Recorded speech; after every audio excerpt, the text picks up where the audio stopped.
Hey, everybody. Welcome to Holding Priority Podcast number 9, the Bloomburrow set review. Today, we will be reviewing the cards in the main Bloomburrow set. Next episode, we will discuss the commander cards. This is just for the main set. Yeah, mainly just the what to see in pre-release. The commander cards will be more of a what's good in the decks and what set cards to look for in those pre-constructeds. Yeah. As always, this is audio friendly. If you're listening to us in the car or just audio, we will look at the card. We will explain the card before we jump into our review of it. These are just going to be cards that we think are cool. No promises that they'll show up in CEDH. Just kind of as we have always said, if you pulled the card from the pack, set it aside, know where it is. You might want it at some point. Definitely. If you guys do want to see the card up while we have our discussion, we will have it on YouTube at Holding Priority Podcast. If you search that, we should be the first result. You should see the hand with the cards that you're used to seeing. And if you are on YouTube, please like, comment, subscribe. It helps a lot. Let's go into the shuffle up. So on the shuffle up, we have been seeing a lot of growth in the podcast. Thank you guys so much. Really cool to see that the content that we're making is good enough for you to share with your friends and family. So thank you so much. Appreciate all of the reviews and comments, and thanks for listening around the world. So far, we have only gotten 5-star reviews, which is awesome. Thank you so much. 5 stars really helps push the podcast out. I think a lot of you listen on Apple Podcasts, and we have a lot on Audible and Spotify. It's really cool seeing multiple platforms that you guys enjoy our content, and we're seeing listeners from all over the world routinely. Hello to Russia, hello to Germany, hello to Australia. We see you guys. Thank you so much for listening. For sure. And Canada. They were there too. Yes. We don't talk about Canada though. No, we love y'all too. No. Your bagged milk and your ketchup chips upset me. I'm kidding. Love you guys. Cool. So you ready to jump into the cards? Oh, for sure. Heck yeah. All right. We are going to go by numbered set. So we will start out with white and then go through it in that order. Quite a few cards today. Yeah. We I don't know how long this is going to be right now, but we have almost 20 cards. So like it's a stacked set. We apologize in advance. Yeah. If you're at work, this might be and a whole shift. A great podcast to listen to over an entire shift, especially if you're a night stalker at Home Depot. Oh, yeah. We heard that quite a few people just while they're, working overnight, just turn us on and listen to us the entire night. Much appreciated. Yeah. Thank you. All right. So first card on the list is Dawn's Truce. It's 1 generic and a white, an instant. It has the gift mechanic. So the gift mechanic is new to Bloomburrow. It'll say gift a something. And then I'll go over this one. The gift can always be different. So gift a card in this case for Dawn's Truth. You may promise an opponent a gift as you cast the spell. If you do, they draw a card before its other effects. Before is really important. Not specifically on this one, but it's cool that they receive the gift before it resolves. So if you promise the gift, you will know a certain trigger will happen. Also, in like this one, if you gift a card, it gives your opponent the opportunity to counter. Yeah. So, I mean, maybe they don't have a counter in hand. You gift them a card, they draw first, and then they could counter. Or No, could they counter? It's as it resolves. Oh, Yeah. okay, yeah. So there's no countering it. Yeah, the Okay. gift mechanic. I'll probably I got distracted.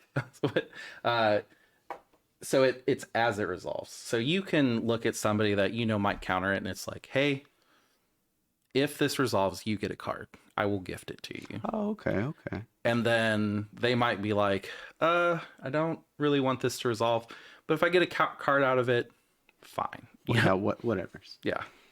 So Don's Truce. One generic, one right, one white, instant. Gift a card. You may promise an opponent a gift as they cast a spell. If you do, they draw a card before its other effects. You and permanents you control gain hexproof until end of turn. If the gift was promised, permanents you control also gain indestructible until end of turn. This is a rare. To me, I don't think that the gift is really where this is at. Mm-hmm.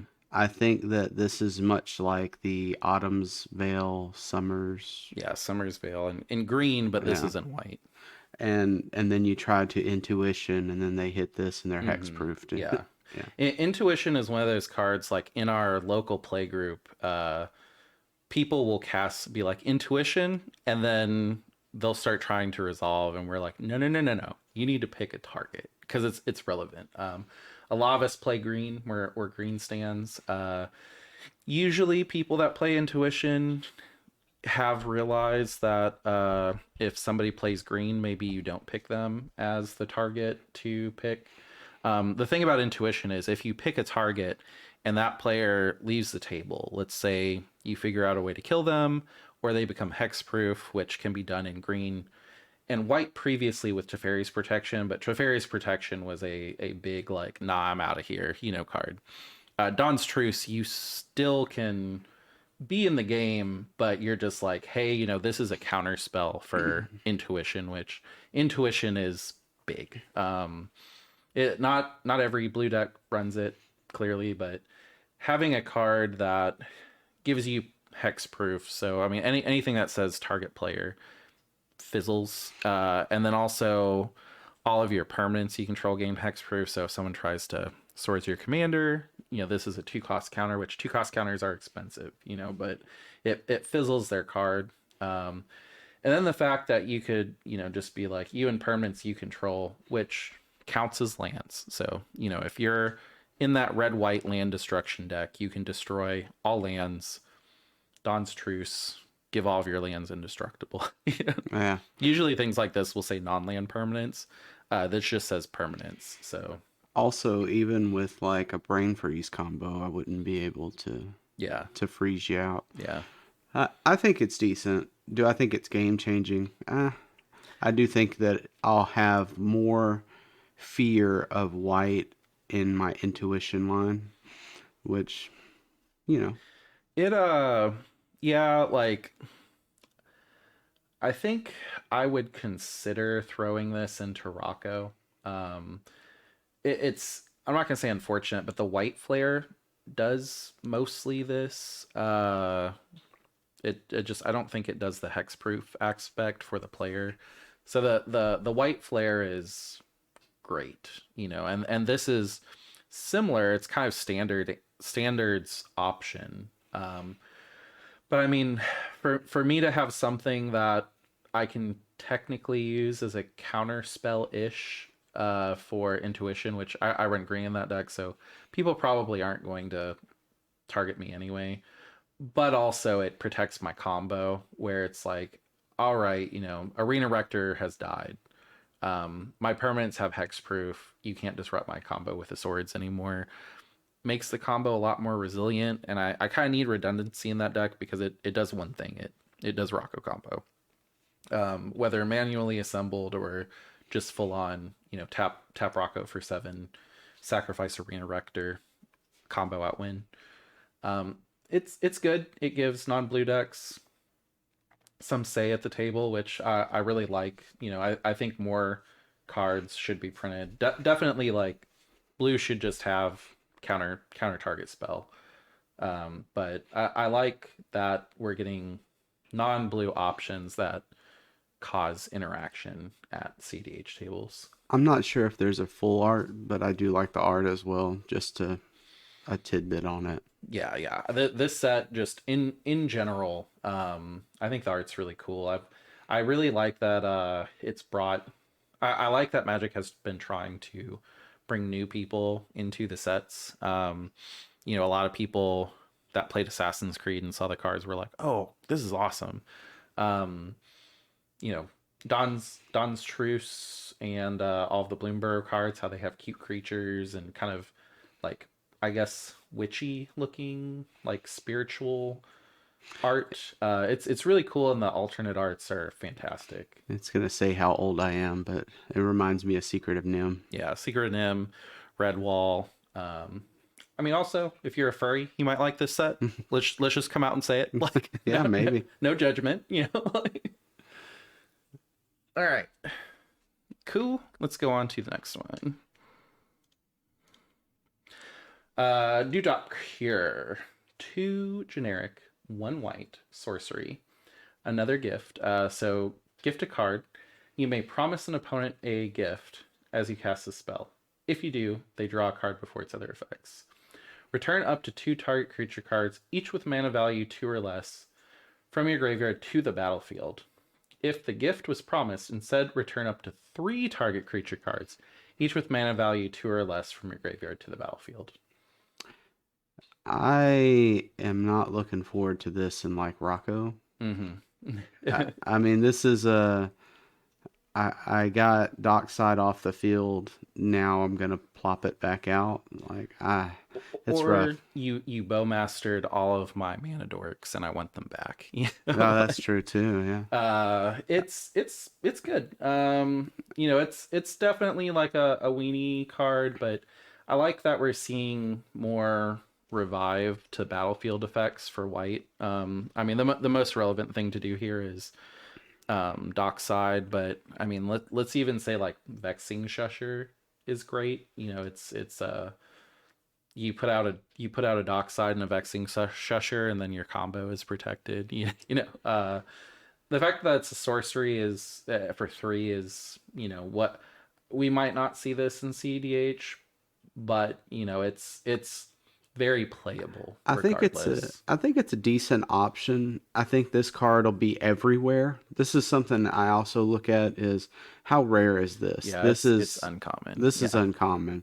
So this could be played in every deck. You might get one in every 2 packs you open, you know. So to me it's crazy that this is an uncommon with 2 paragraphs of text. Mm-hmm.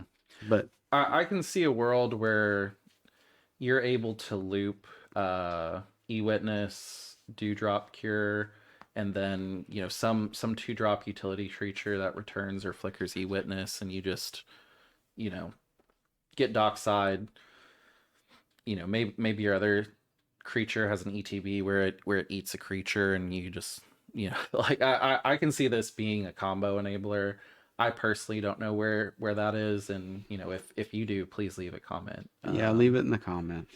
This is a card that I see, and I'm just like, okay, well, because this card exists, it's a problem that needs to be answered now. It's like a creature Savine's Reclamation to me. Yeah, it's Magic needs to watch every 2-cost creature that it prints now, because you could easily start a combo, send them all to graveyard, and then do drop cure. Sorcery speed, so it is interactable, but yeah, this could be a thing. There could be a combo that exists that just wins the game if it resolves. I just don't know it, and if you know it, let me know. Let's make a new deck type. That's white revive. Like Very, very powerful 3-drop. we also got some really good white revive to battlefield in Ixalan too. I think it was Helping Hand. So this is a type of play style that is getting more and more support. Mm. All right, next one. Jackdaw Savior. 2 generic, a white. It's a creature, bird cleric. It's a rare. Has flying. Whenever Jackdaw Savior or another creature you control with flying dies, return another target creature card with lesser mana value from your graveyard to the battlefield. So again, this is a 3-cost. If it dies, you can go get a 2-cost, which could be Dockside. Another battle trick type card. Yeah. I mean, the mana value is probably what is the deciding factor on heavy play. I think that if it was a 1, it would be not almost an auto include, but it would be seen a lot. I think that at 2 it would be decent. At 3 it's a little high. Well, you want it to be high because Oh, with the mana value yeah, less, because it yeah. has to be less. So if it was one, you could only get a 0 cost, which That's true. would not be good. Well, Uh, I guess. the fact that this can die and get a dockside to the battlefield is it's right where it needs to be playable. Yeah, I could see that. Yeah, I was Yeah. thinking more or less just return any creature. Oh, that would be crazy. Like, yeah. Yeah. When I first read this, I thought that you had to get something from your graveyard with flying, but it's only when a creature with flying dies. Return another target creature card with lesser mana from your graveyard to the battlefield. So, Okay. yeah, So realistically, there's a lot of the like a swan song or a is it non token? No, it's any of them, huh? Another target creature. I'm sorry. Whenever Jackdaw, Savior, or another creature you control with flying. So yeah. even your token birds, if they died. No, because they're 0, so tokens Oh are 0, God, so dang you it. can't get anything less than 0. Okay. Yeah, I'm reading this all wrong, yeah, guys. yeah. It's a surprisingly complicated card. Like even whenever I read it, I was like, wait, what does this do? And then I kind of stuck in my head. It's like, if it dies, you get dockside, and also as a benefit, your other flying. So like, let's say you're playing Tivit, somebody kills your Tivit, you go get what, a 6 cost from your from your graveyard to battlefield. Yeah, you get a pretty heavy one. Yeah, I think in Blue Farm, like I could lose Crom and pull Timna, yeah. which that's a cool battle trick. Yeah, it's scary to send Timna to the graveyard and just kind of hope to get her out in blue fire. But yeah, Yeah, yeah, I like it. I think it could see play. I mean, another thing that I think about is just thinking about Rocco. Jackdaw Savior is out. I put out a the Avian Interrupter. I flash it in. You're like, dang, I wanna do my combo, my infinite combo, really whatever, I want to do Underworld Reach, and you're like, I better damn that. Okay, well, now my Avison Interrupter is gone. I previously played Tax Collector. oh, that's rough. It costs 2. I'll bring it out. Now you have to pay 1 instead of 2 for your Underworld Breach, which still makes it undoable. Like, there's very specific situations, but I feel like we're seeing flying matters in this set somewhat, which will be good in draft, probably good in standard. This I see a place for this card. Anything that's from the graveyard to the battlefield immediately sticks out in my mind as a put this card to the side, and that's why it's here. it'll be put to the side, but I think this card broke my brain. Yeah, Sorry, yeah. guys. All right, this is the Whisker Veil Forerunner. If you see it up on the screen, it looks like a book. I'm gonna read the whole thing, but Jesus. yeah, Jesus, yeah. 3 generic and a white creature, Mouse Bard. It's a rare. It has, for some reason, they've marked this as this book is valiant. Like this is a Hmm. key word. Hmm. Whenever Whisker Veil Forerunner becomes the target of a spell or ability you control for the first time each turn, look at the top 5 cards of your library. You may reveal a creature card with mana value 3 or less from among them. You may put it onto the battlefield if it's your turn. If you don't put it on the battlefield, you put it in your hand. Put the rest on the bottom of your library in a random order. So this doesn't shuffle your deck. The things that you reveal, you put to bottom. Sometimes that's relevant. I don't know. I mean, it's. I always think about this where it's you know, worldly tutor, worldly tutor to top, target Whisker Veil with something. Dockside is put I'm on the battlefield. So the thing about put is it's not counterable. yeah, I'm seeing Dockside play with this. I think Yeah. that it's very interesting. you would have to target it, right? Becomes a target of a speller ability. Speller ability. The reason I kind of saw this was I know that Bant Nadu is a thing. That's what won the I think the modern tournament. That like this is a modern podcast, but you know Nadu is wanting to target creatures, and I mean clearly you couldn't run this in with Nadu and Commander, but targeting creatures with effects is a lot more relevant nowadays. I mean, maybe Kenrith. Yeah, I could see that. It would be add a 1/1 counter. Look at the top 5 cards. put Dockside to field if it's in there. It, Yeah. it, interesting, and The it's a lot of text on this thing. yeah the fact that you can do it on everybody's turn too. So like if I have something that can target for free somewhat, like an ability, I get it to battlefield, and then on you guys' turn, I cycle through and I put it to hand. So if you have a way to just target Whiskerville Forerunner over and over easily, which I again not coming to mind what that could be, you potentially could cycle through 20 cards in a turn rotation. Mm. One creature to field, three in hand. Yeah. I mean, I could see a play with like Bowmasters as well to target it with a ping, and Yeah. then do Yeah. That's probably the it. most reliable. It's a play. I mean, and Bowmasters is fairly decent to get out and do. Even if you use Bowmasters just as the ETB, it would be flash out Bowmasters, look at the top 5 cards, possibly put Dockside. Yeah. Like that's nuts. I mean, also too, it's a 3/4, so Bowmaster Ping. Yeah, it is boltable after Bowmaster Ping, but I mean, I bolt that, please. yeah, yeah, I don't like care if you kill that. yeah. And it's only the first time, so you couldn't get Bowmasters off of the first trigger and then target it again and then get another one. So they did make sure that it's the first time each turn, but if you on your turn you play Bowmasters, target Forerunner, get a creature in your deck that's mana value 3 or less. Almost every turn is going to have a Bowmaster ping. If you target it, if you're just like I want to value out, I want to go through 15 more cards in my deck and put several creatures to hand, like it's playable. The 4 costs is really the only thing I kind of think keeps it out of CDH range, but a deck that's built around these type of effects would definitely like this in the 99. It's a little high in mana cost, but I think it's cool. I think that you'll see a lot of play with it. I'm sure. Um, I mean, I don't think it's a win card. I do think it's a good tech card.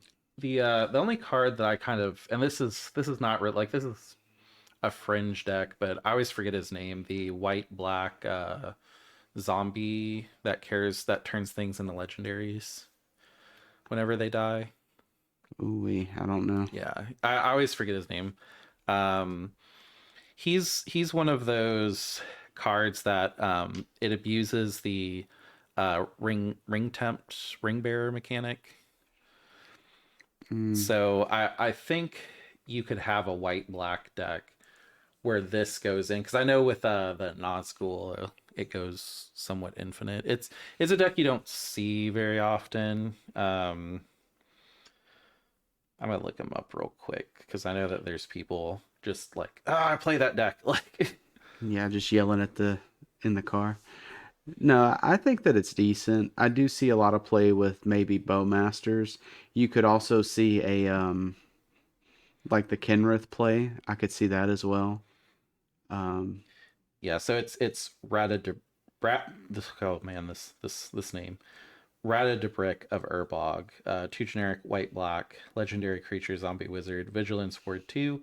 Other zombies you control have vigilance. Whenever another legendary creature you control dies, create a token that's a copy of that creature, except it's not legendary. It's a 2/2 black zombie in addition to its other colors. So if you could find a way to uh, kill and loop this, the effect because of the tokens would continue to trigger. And I believe I might be wrong here, but I believe when the ring tempts, you select a creature to be the ring bearer, so you target that creature, and then you would get that over. Like that's how the deck abuses itself to win. What about a displacer? Yeah, Displacer would do the same. yeah. It would target, you'd get the effect. It'd flicker. It would reset the effect. And you could, And you could keep going it. Yeah. yeah, keep just put every. There's a world where you could abuse this and put every creature with mana value 3 or less from your deck onto the battlefield just right away. Hmm. And it's put, so none of them are counterable. Yeah, you have to find a way to continue casting spells. But yeah, I see a world where this is really good. I don't know what that world is, but it definitely is gonna be set aside if I pull it from a pack. And it's a non-threatening mouse. Yeah, Just so you yeah, they're cute. Mouse Bard. I don't know if Bard is maybe in like the D&D sets. Bard's relevant because I think it's a party member.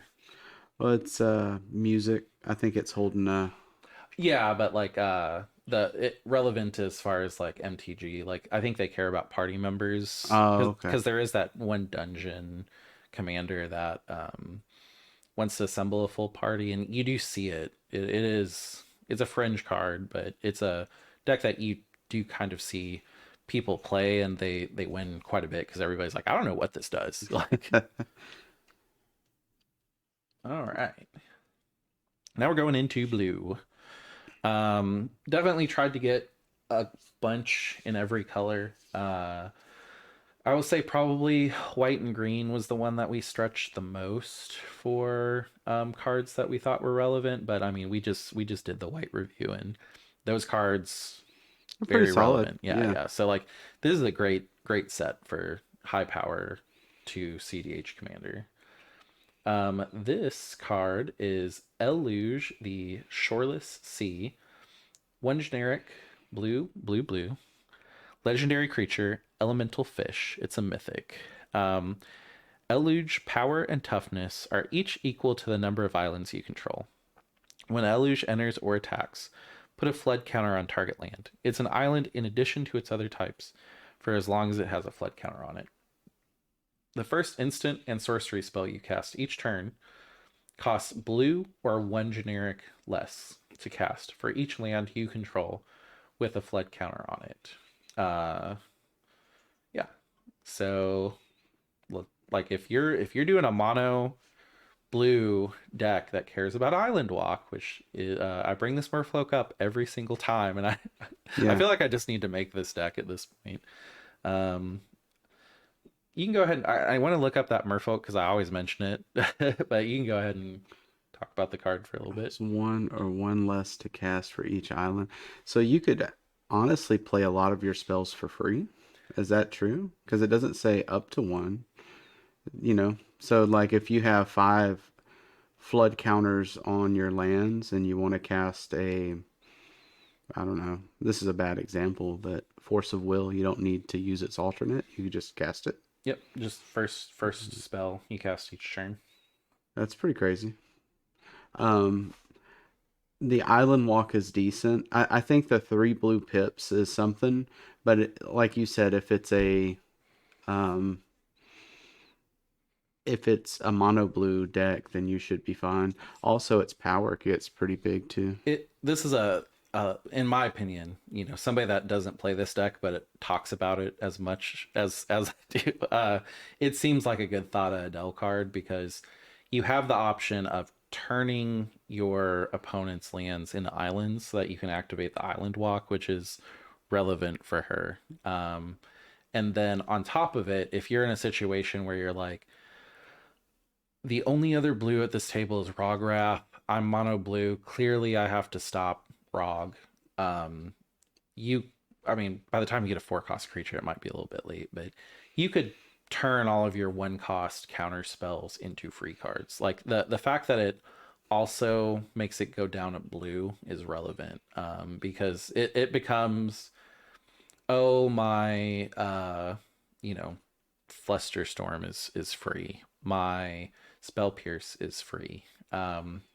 I mean that you could.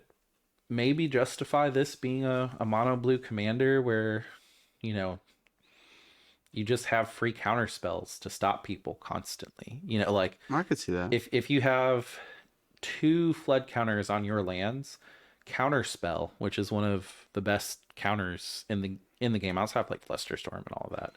Plus, like counterspell would be free. Like like you could build a Man, deck where you're like, I put all of those two CMC bad for CDH counter spells, and they all become free counter spells. mana drain. Yeah, mana drain, normal counter spell.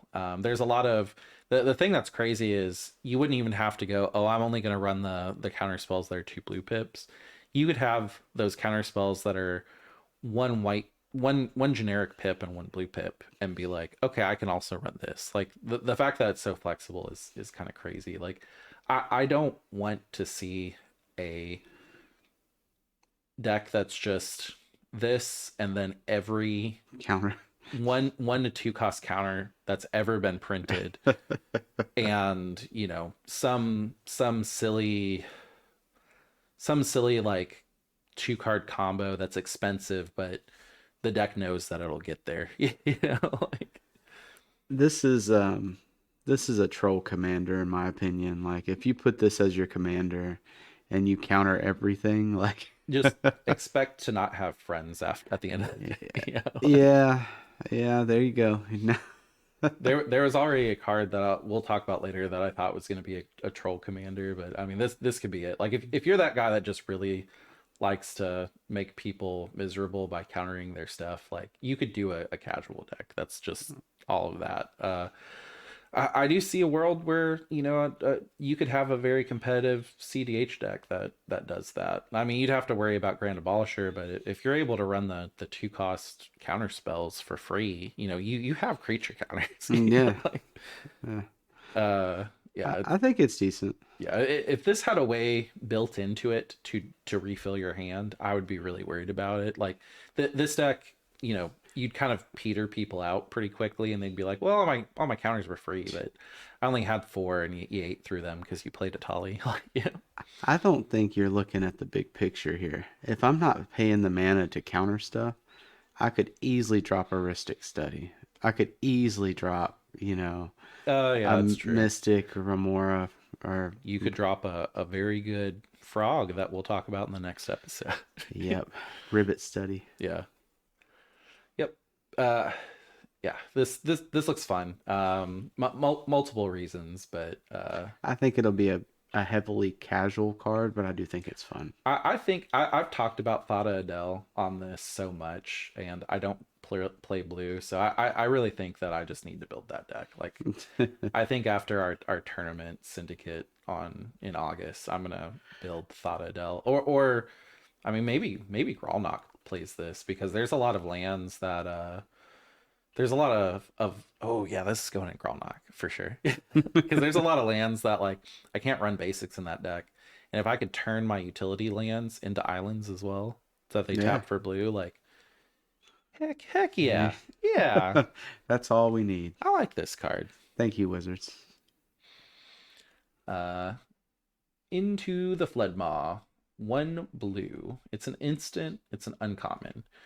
Has the gift mechanic, gift a tapped fish. You may promise an opponent a gift as they cast the spell. If you do, they create a tapped 1/1 blue fish creature token before its other effects. Return target creature an opponent controls to its owner's hand.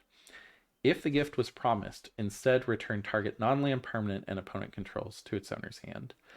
Um, a lot of my decks run interaction that are just permanent. So like I guess stacks pieces would be a fair way to say it, where I'm like, I am looking at Blue Farm right now. I feel like Blue Farm is about to, you know, combo off. Let me put down Dranth Magistrate so that they can't cast from graveyard.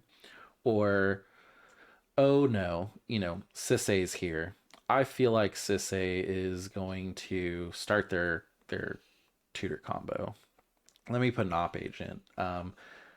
More times than not, I'm seeing that Chain of Vapor is used to remove a key piece that's stopping somebody from winning. So like somebody's worried about a Grand Abolisher, somebody's worried about that, and then you give them that option where they can spite, sack their land, and put your commander back to hand.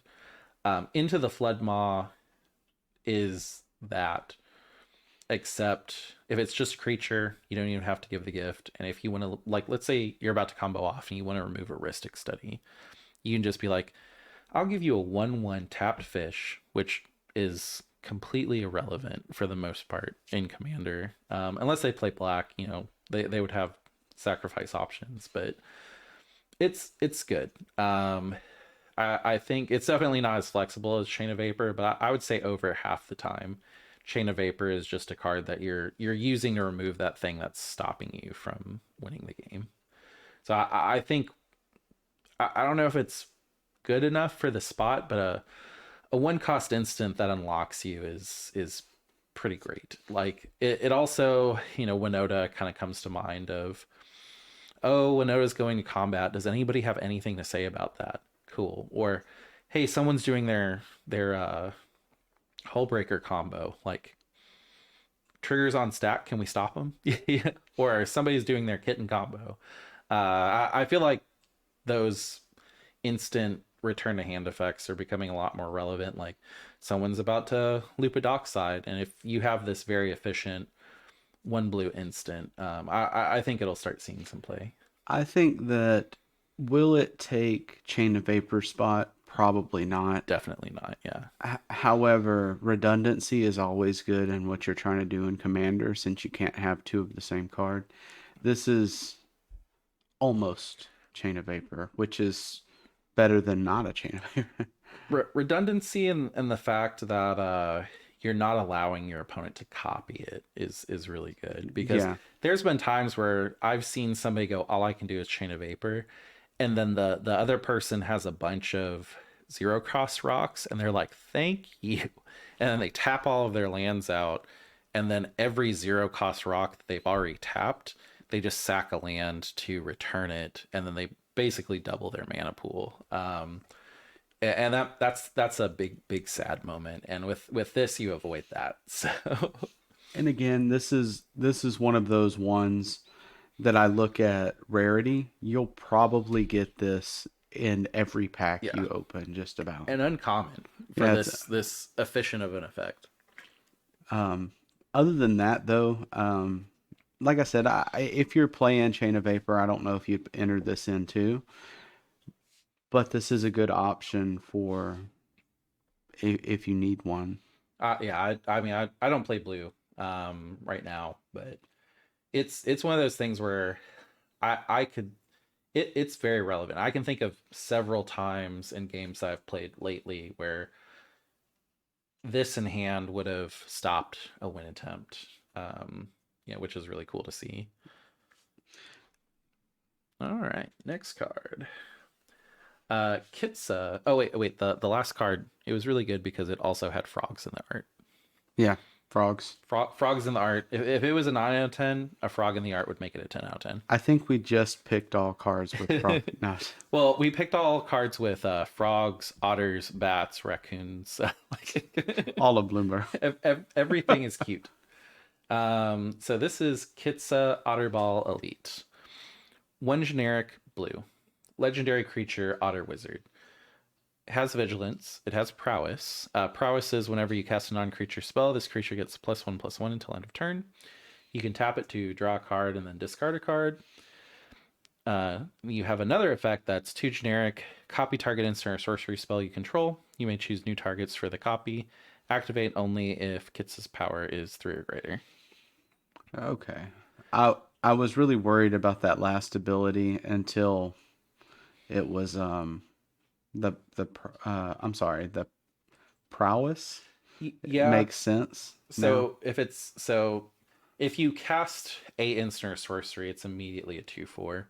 So it has to be, it's like Stellally, where it's the second spell you can tap and then copy. I mean, it's not as broke as I initially thought because I was like, man, this is a 2 for 2. You could copy an instant or sorcery. I just, mm, I think that it's got a lot of good tech to it. I don't know if it's going to be a win all be all type card. I do think that it's very interesting. Yeah. It comes out the gate almost with the ability, because you can attack with it and then tap it to draw a card and discard a card since it's vigilant. Hmm. Um, I see it. Yeah. The big reason that's in here is it's a Ishus Ish Isochron Isochron scepter Oh yeah, on a creature. So it definitely isn't as good as Isochron Scepter. Isochron Scepter is an artifact, so it can tap right away. This is something that you have to give it haste, or you have to have a whole turn rotation. But this with dramatic reversal that untaps everything, mm, so you can cast dramatic reversal, pay 2, tap it, which you're if when dramatic reversal resolves, you're going to get that mana back from your artifacts. So you would have a loop where you would just make infinite tap effects. you'd make infinite mana because you're tapping everything, untapping it, getting your mana back, copying it with Kitsa. When the copy resolves, it untaps Kitsa. Boom, boom, boom, and then, like you said with Kitsa, you could get to a point where you're drawing a card, discarding a card, so loop through your entire deck with infinite mana. Yeah. Um, Also, it's a wizard, yeah, and that matters. I can't think of the wizard's name, but wizard cycling too, but like yeah, the thing that if a was it triggered ability, because this would be activated. well, there's a wizard that is not CEDH, but I mean you had it. I can't think of what it's called. You had built it before, but it Oh, was Azusa. yeah. Yeah, my mono blue winning wizards deck, that was fun. um I don't know if that would take a spot, but dramatic reversal, yeah, it I would mean be redundancy, since which it is was good. mono blue, it needed all the help that it could get with win cons. So yeah, the main reason that this is in is it is a backup for your Ishikron Scepter lines. Honestly though, if your Ishikron Scepter is gone, your dramatic reversal is probably gone too. So um, it's it's definitely something to consider. Just from that, I'm sure there's other things that you could use it for, but you know, I do feel like we're missing the mark here. If you guys are looking at this card and like screaming at us, put it in the comments because I know we're missing something I here. know the fact that it's a wizard um, definitely makes it more relevant. I think because you play stuff in Krakashima that whenever a wizard, I don't know if it's when a wizard triggers or if it's any ability trick or any ability is activated or triggered, it's doubled. I think it's just I triggers think are it's doubled. triggers. Yeah, yeah. So, It's wizard shaman. something's out there that will kind of break this card for CDH. But yeah, I mean another one where it's like if I pull this 100%, I'm putting it to the side. Like it's cool. And then also like again in Shakashima, this is a good example of there's times where you just are like, I can present a loop. That loop doesn't go anywhere, but I can present one. And with Kitsa, it's maybe I can present a loop and somebody's all tapped out, and I can just kill one person that's going to be a problem with a loop. Like So maybe I didn't hear this or read it correctly initially, but it looks like it's only till end of turn that this gets the 1/1s. So yeah. you would have to start the loop Oh yeah. Like and you would then have to start the loop and then move to then it does. combat. Yeah, yeah. But I mean, also if it's an instant speed loop, you could attack somebody, declare new blockers, and then be like, well, now that I know it's going through, blah, blah, blah. yeah, yeah. Now I'm gonna kill you with damage. Yeah.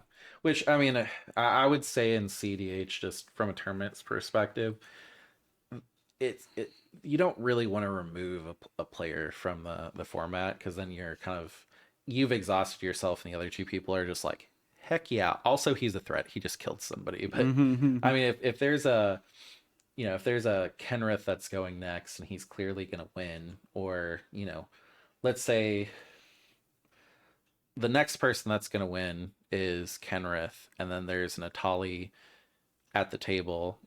So you could be like, I'll kill Kenrith. I will hamstring Atali a little bit because it'll lose some value. Maybe I'll get another turn and, it'll be worth it. Like, Yeah, I do think that it's got a lot of utility to it. I yeah. initially thought that it was a little slow.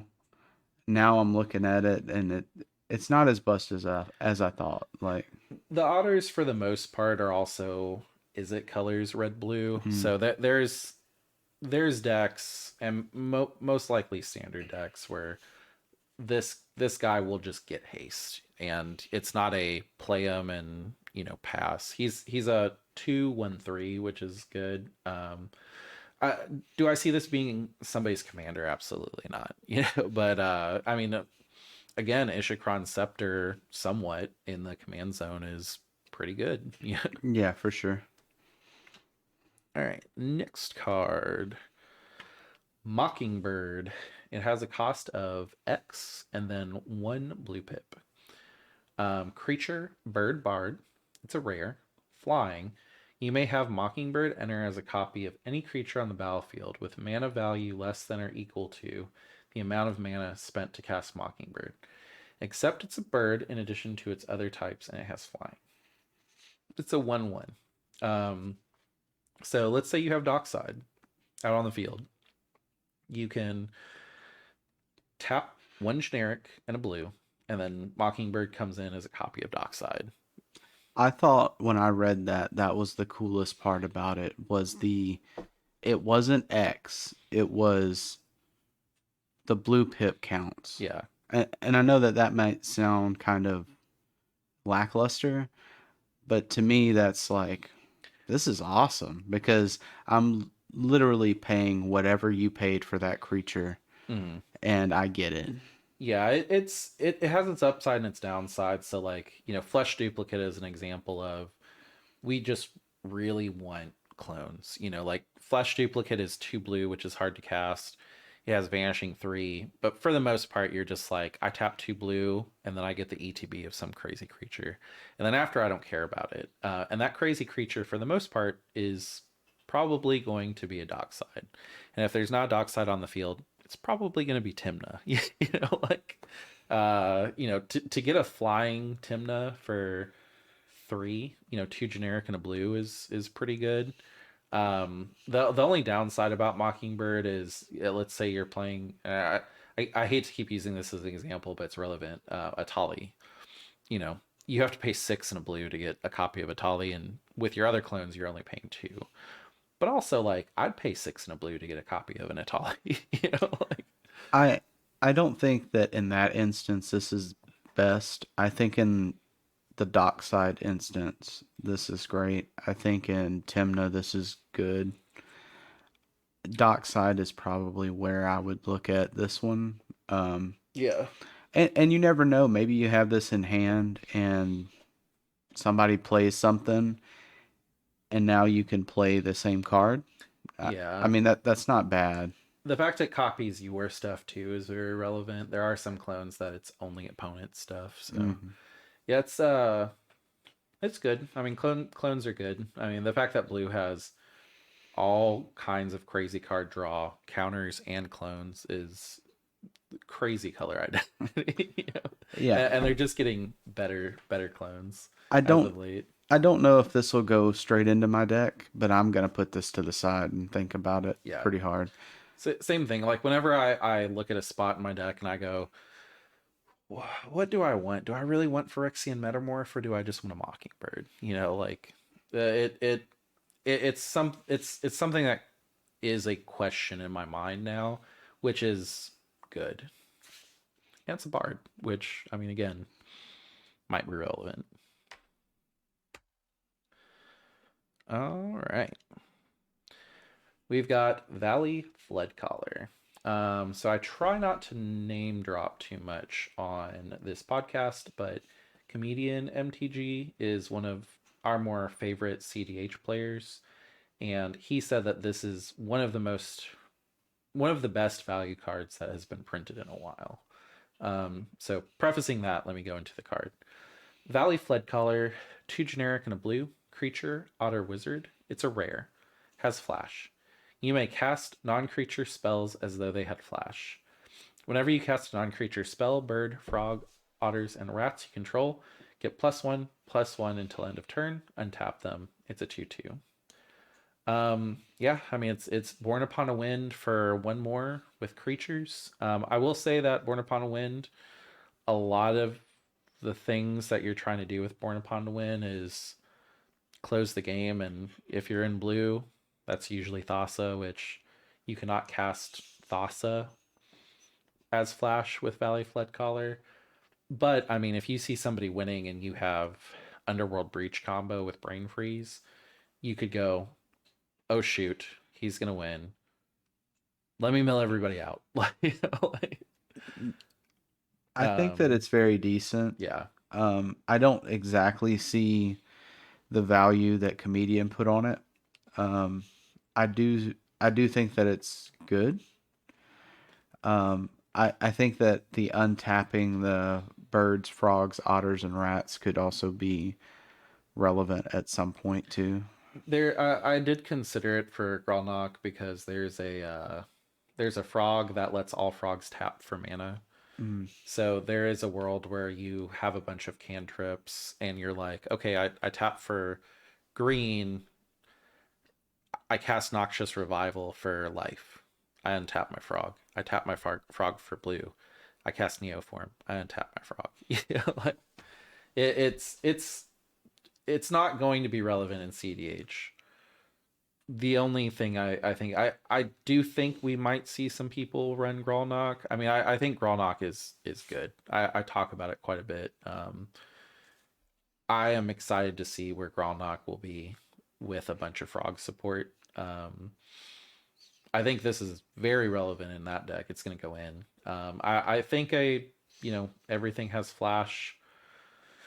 Valley Flood Color is really good. My concern is just you can't. It seems like you can amass value on it only, or get very specific game winning combos where it's like, I mean, maybe you go, oh no, like let's say somebody's gonna try a Thassa win. You can't Underworld Breach mill everybody out on top, because then they're like, okay, I was gonna do that anyway with Thassa's, thanks. Like, My issue when I look at stuff like this, I get the redundancy, and that's good. My issue is if I have Born Upon a Wind, would this take its spot? And I just don't think it would. yeah, like yeah, I don't think so. For me, the thing that makes it good is if I add Nas, if I Necropotence, I'm no longer saying, oh, I really hope I hit Born Upon a Wind. Now I'm saying, I really hope that I hit Born Upon a Wind or Valley Flood Caller. You know? I I'm crazy. I get it now. So this is no longer for that turn. This is I play this and it can just be done. Yeah, yeah. Like That it's I not it's till a end of permanent. turn. Yeah, yeah, yeah. Yeah, I still think the pretty close to the same. I still think that Born Upon a Wind for that turn makes sense. For this, maybe you flash it out the turn before you are holding up mana, and then on everybody else's turn you could do some stuff. Yeah. I mean, maybe a delayed effect. I get. I do think that for win attempts on other players' turns, Born Upon a Wind is more efficient.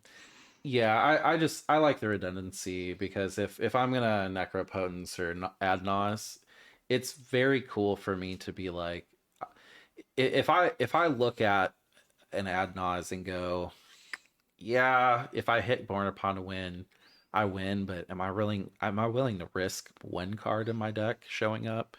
No, my deck doesn't like me in those situations. It's not gonna reward me. It's gonna punish me.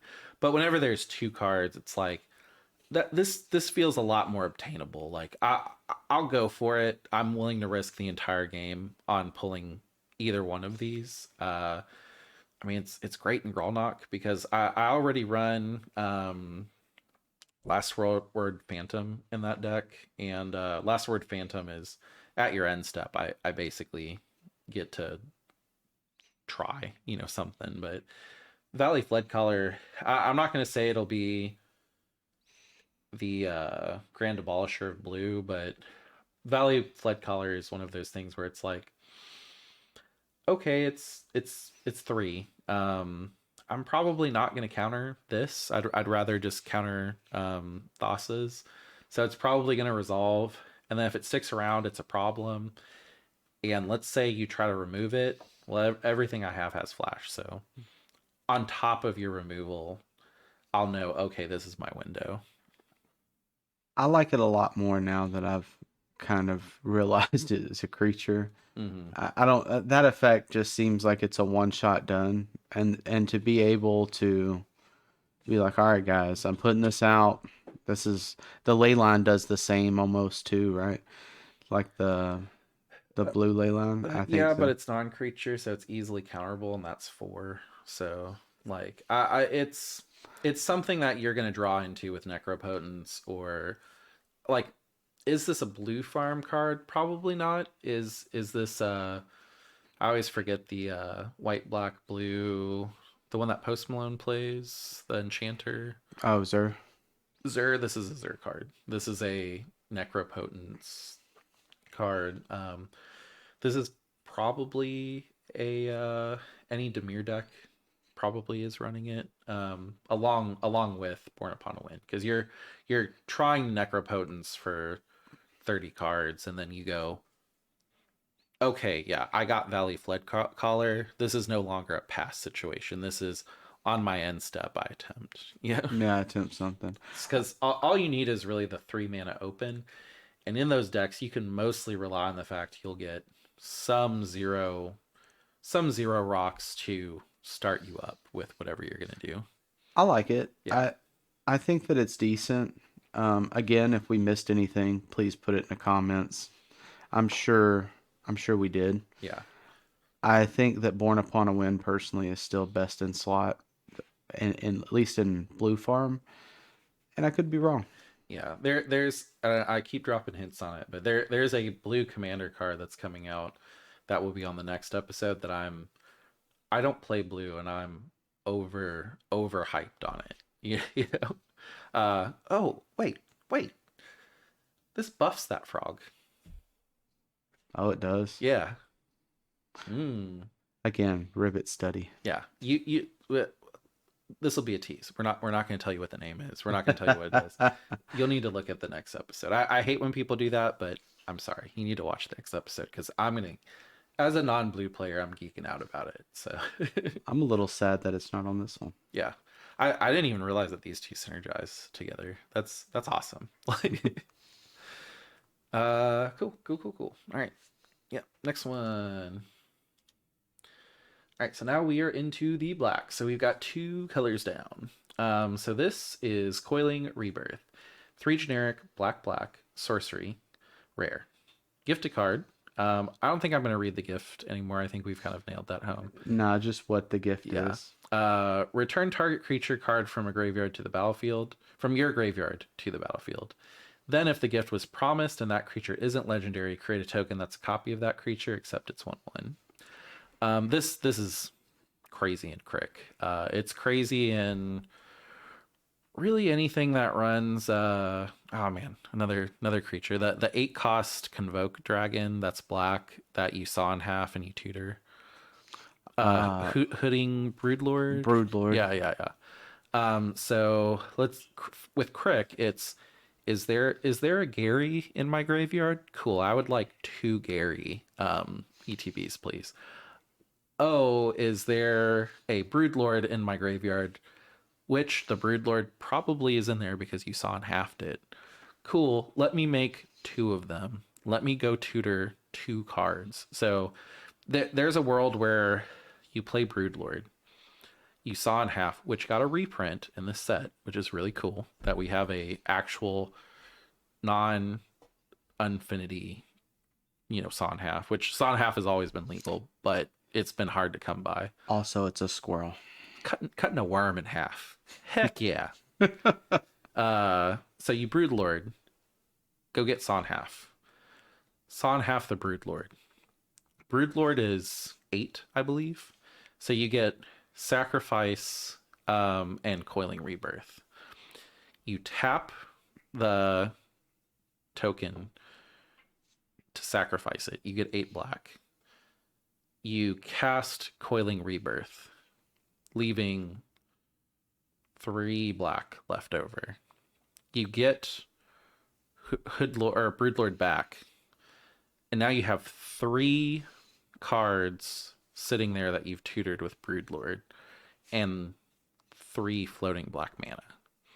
Like it's Broodlord was always a if this gets sawed in half, the game is over for the most part, Yeah. and this would absolutely guarantee, like the fact that it is basically another saw in half is great. Um, and then on top of it, it's good for Gary Loops and Crick. I see it being played. I really only played Crick high power. I didn't really ever play it in a tournament, but if I was playing CEDH Crick or Mardu, really, I think Mardu in general kind of fell off, but I think this is an insane card, especially with Broodlord, especially with Grey Merchant Loops. It just makes them easier to go off because now you have several cards that enable that, and this one's really good. If you play Crick and this is the card you're looking for in the set, let us know. Because I like Crick or Kirik, and I think that this is good tech as well. Yeah, the art's cool, like That skeleton yes, snake thing. skeleton snakes on a looks like a tree of perdition about to grab a crow. Like I like it. Cruel Claw's heist. So this is the one where gift is really relevant. So Cruel Claw's heist, black black sorcery, gift a card. So just to read the last line of gift, if you do, they draw a card before its other's effects. So that's relevant. Target opponent reveals their hand. You choose a non-land card from it. Exile that card. If the gift was promised, you may cast that card for as long as it remains exiled, and mana of any type may be spent to cast it. So it makes those people that are like, okay, I'm going to put a card to tutor on top, and then I'm going to pass. Like you can't do that as comfortably anymore. Let's also say, uh, on your turn, you put down a Grand Abolisher or you drop a Mystic Remora, and someone's like, Mystic Remora on the stack, Worldly Tutor. Mystic Remora on the stack, Mystical Tutor. You go, cool. Cruel Cause Heist, I'm gifting you the card. Does it resolve? Cool. Draw that tutored card. Show everybody at the table your entire hand now. Cool. This is mine, and I can cast it for the rest of the game, and I can spend any mana to cast it. Thank you. Yeah. I do think that the 2 black pips is a little harder to cast, but in the same instance, black is a strong color to play in Magic, and even in Blue Farm, most of my cards, tailor as far as lands go for me to play with more. I get black mana more often than Yeah, blue and red. black, yeah. I feel like 2 blue pips and 2 black pips are always relevant because if you're playing those colors in CDH, you are leaning more into them. The other thing, and this is what makes Kirik a great commander, is it's for life. Yeah, Like whenever I see 2 black pips, I'm like, that's great. That's a free card for 4 life. I can do this. Like dumb. yeah, I like it. I Yeah. think that it'll give that fear of should I do this? Should I not do this? And then if I do you counter that? Like, I mean, also, I mean, if you're the target, it's well, they're gonna see my hand and drop it out anyway, so I might as well burn it, you know. yeah, But yeah, it's a really good card because really the only person that's going to counter it for the most part is the person that you're targeting. Because everybody else would be like, yeah, I don't, let us see their hand. I don't care. Take something from it, you know. And that might not be the right move, but I feel like tutoring to hand is one of those things that people have gotten overly comfortable with because I mean, for the most part, the only CEDH way to remove tutored cards from hand is, oh, okay, I feel like you've tutored a little bit too much this game. I'm going to Wheel of Fortune us. I'm going to Windfall us. I don't know if that's the healthiest state for the game to be in. Worrying about this card is good. I think that it's got good value. I think the option to draw the card Yeah, is good. yeah. Maybe you don't need to. Maybe they have Ristic Study and you don't have to give them an extra card. Yeah, Maybe they've already tutored to hand and it's not on the top of their deck and you don't really care. You know, like yeah. I like it. yeah. The fact that the big thing about it to me is a lot of those effects are like you may look at an opponent's hand, so it's only your information. This is reveal, which with look you can say what's in the person's hand, but no one really has to believe you. Somebody just literally putting their cards on the table and being like everybody look is a huge politics piece because you can lay their cards out and be like I told you. You know, like look at this. It's a really easy way to turn the table politics wise onto somebody and you could just be loaded to the brim and with their card you can win and then everybody would be like, "Yeah, you're right. Never mind. F this person." You know, like I think that's where my mind went. Speaking of seeing my hand or playing my turn, this is one of those cards that's, you know, mini Emrakul a little bit. So you pay 2 black to be able to cast anything in their hand, or do you just do one?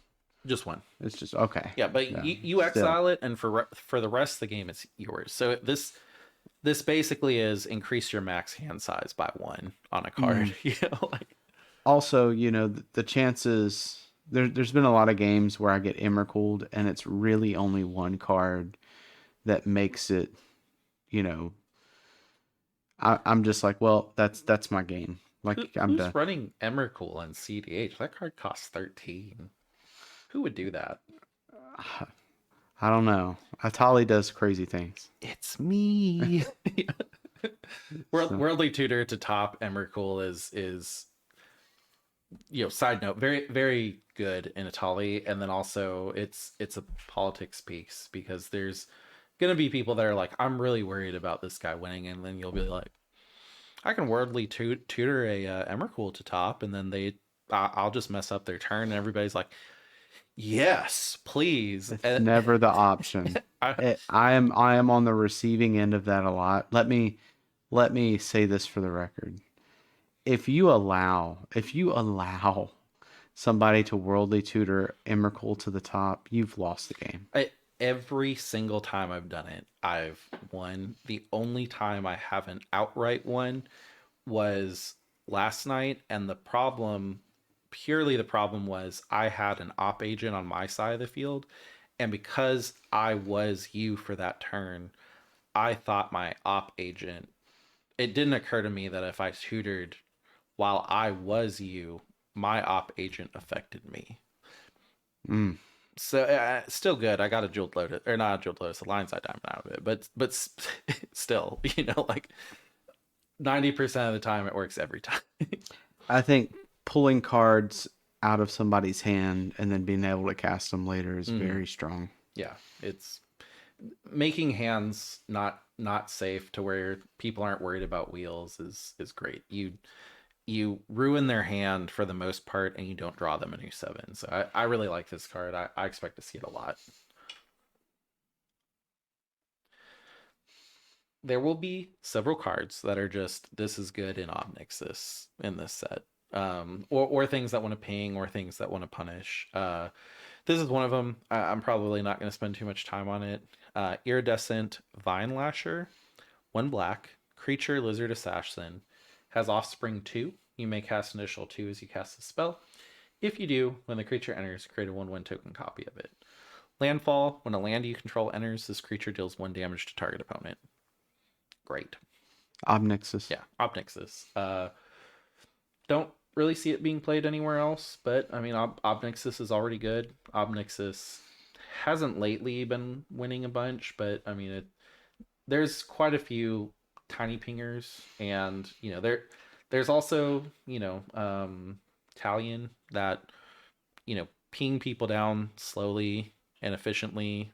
Uh, is a win con in Italian. You don't want it to be, but I mean there's I mean, we played a game last night with Kenrith that we were all at 10, and the everybody's like, how are we all so low? It's like there's Italian. That's how. Like I mean this just adds to it. You could potentially on your turn, if you get it out turn 1, it's no one's really going to remove it. It's just going to stay there. If you get it out for its offspring cost, every time you play a sack land, it's 4 damage to 1 person. So it's more than a bolt. Because you could get a token copy of it, and they both would trigger separately. And you have 2 lands hitting that turn. I think it's solid. Yeah. I think it's Obnixus. I don't really think there's too much to say about it. I mean, if you pay 3, then you get 3 pings for it, which is good. Does Well, if you pay 3, every land is 2 pings.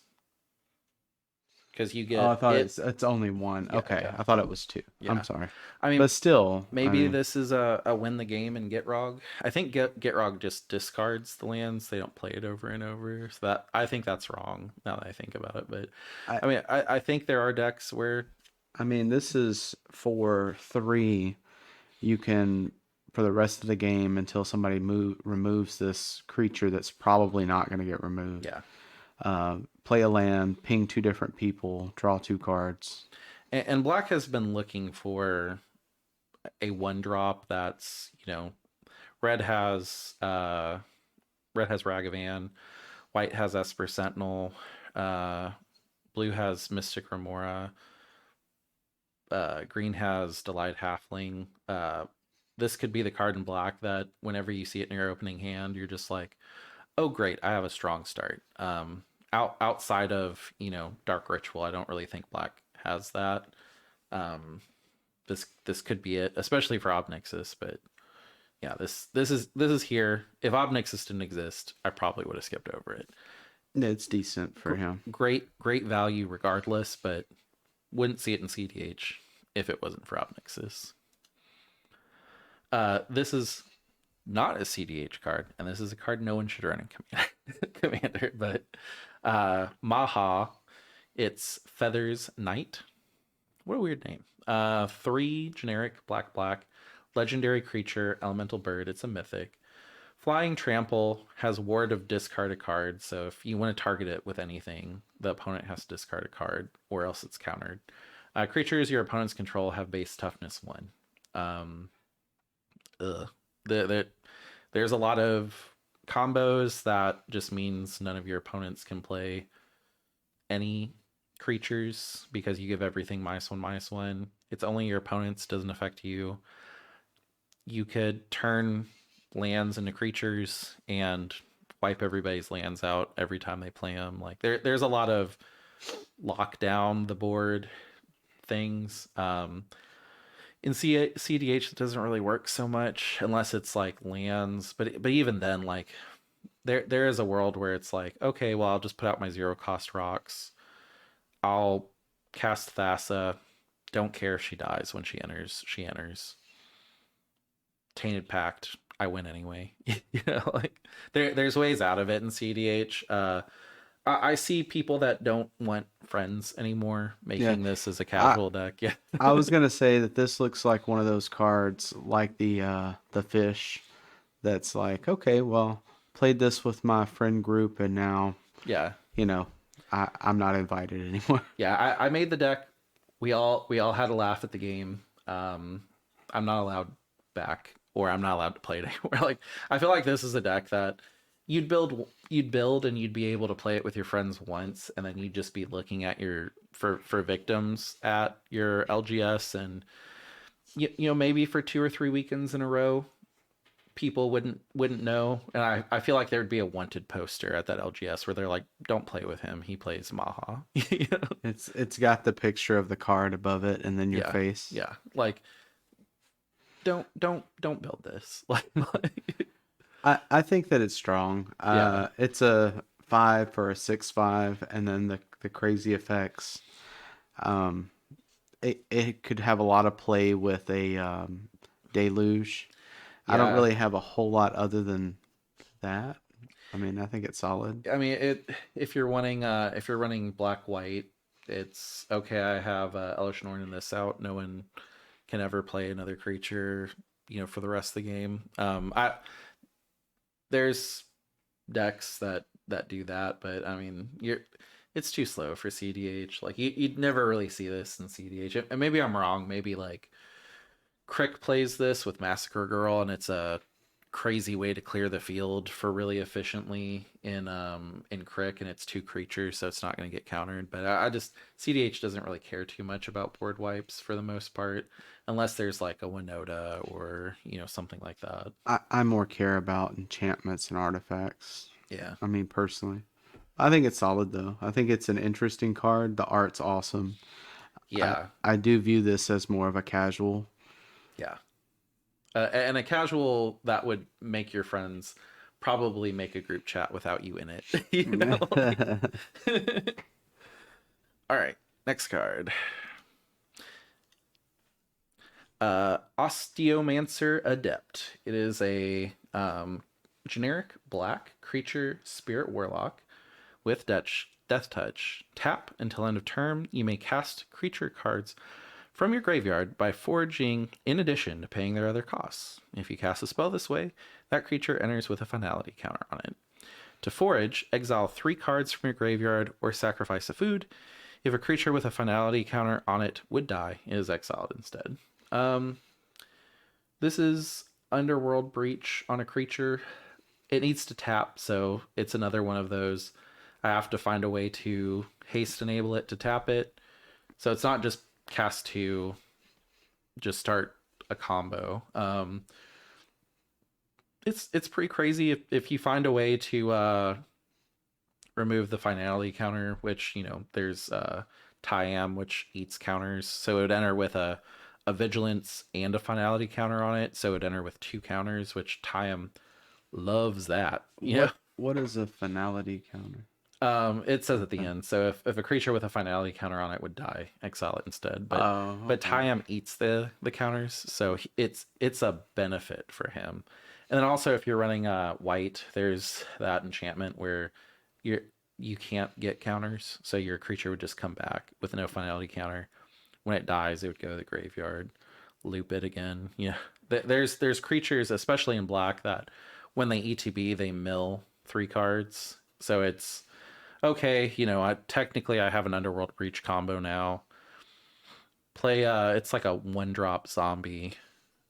Mill 3 cards, sack it to the artifact that gives you either 2 colorless or another one that gives you Phyrexian Altar. This is Cast also it again, mill, cast it again, mill, cast it, mill. Here's my combo. this is also there's a creature in this set that turns all creatures to food. Yeah, black green. Like this to me, it's a way to close out with Obnixis, because Obnixis does run Grinding Station and Lion's Eye and Underworld Breach loops. It's a good way to have a backup for that on a creature that's hard to counter. Same thing with like you said, and we'll go over it a little bit later, but um this is something I could see Corvold using to close out. I could see that. Yeah. Um, Something that Tyam would absolutely love. Something entering with 2 counters is great for Tyam.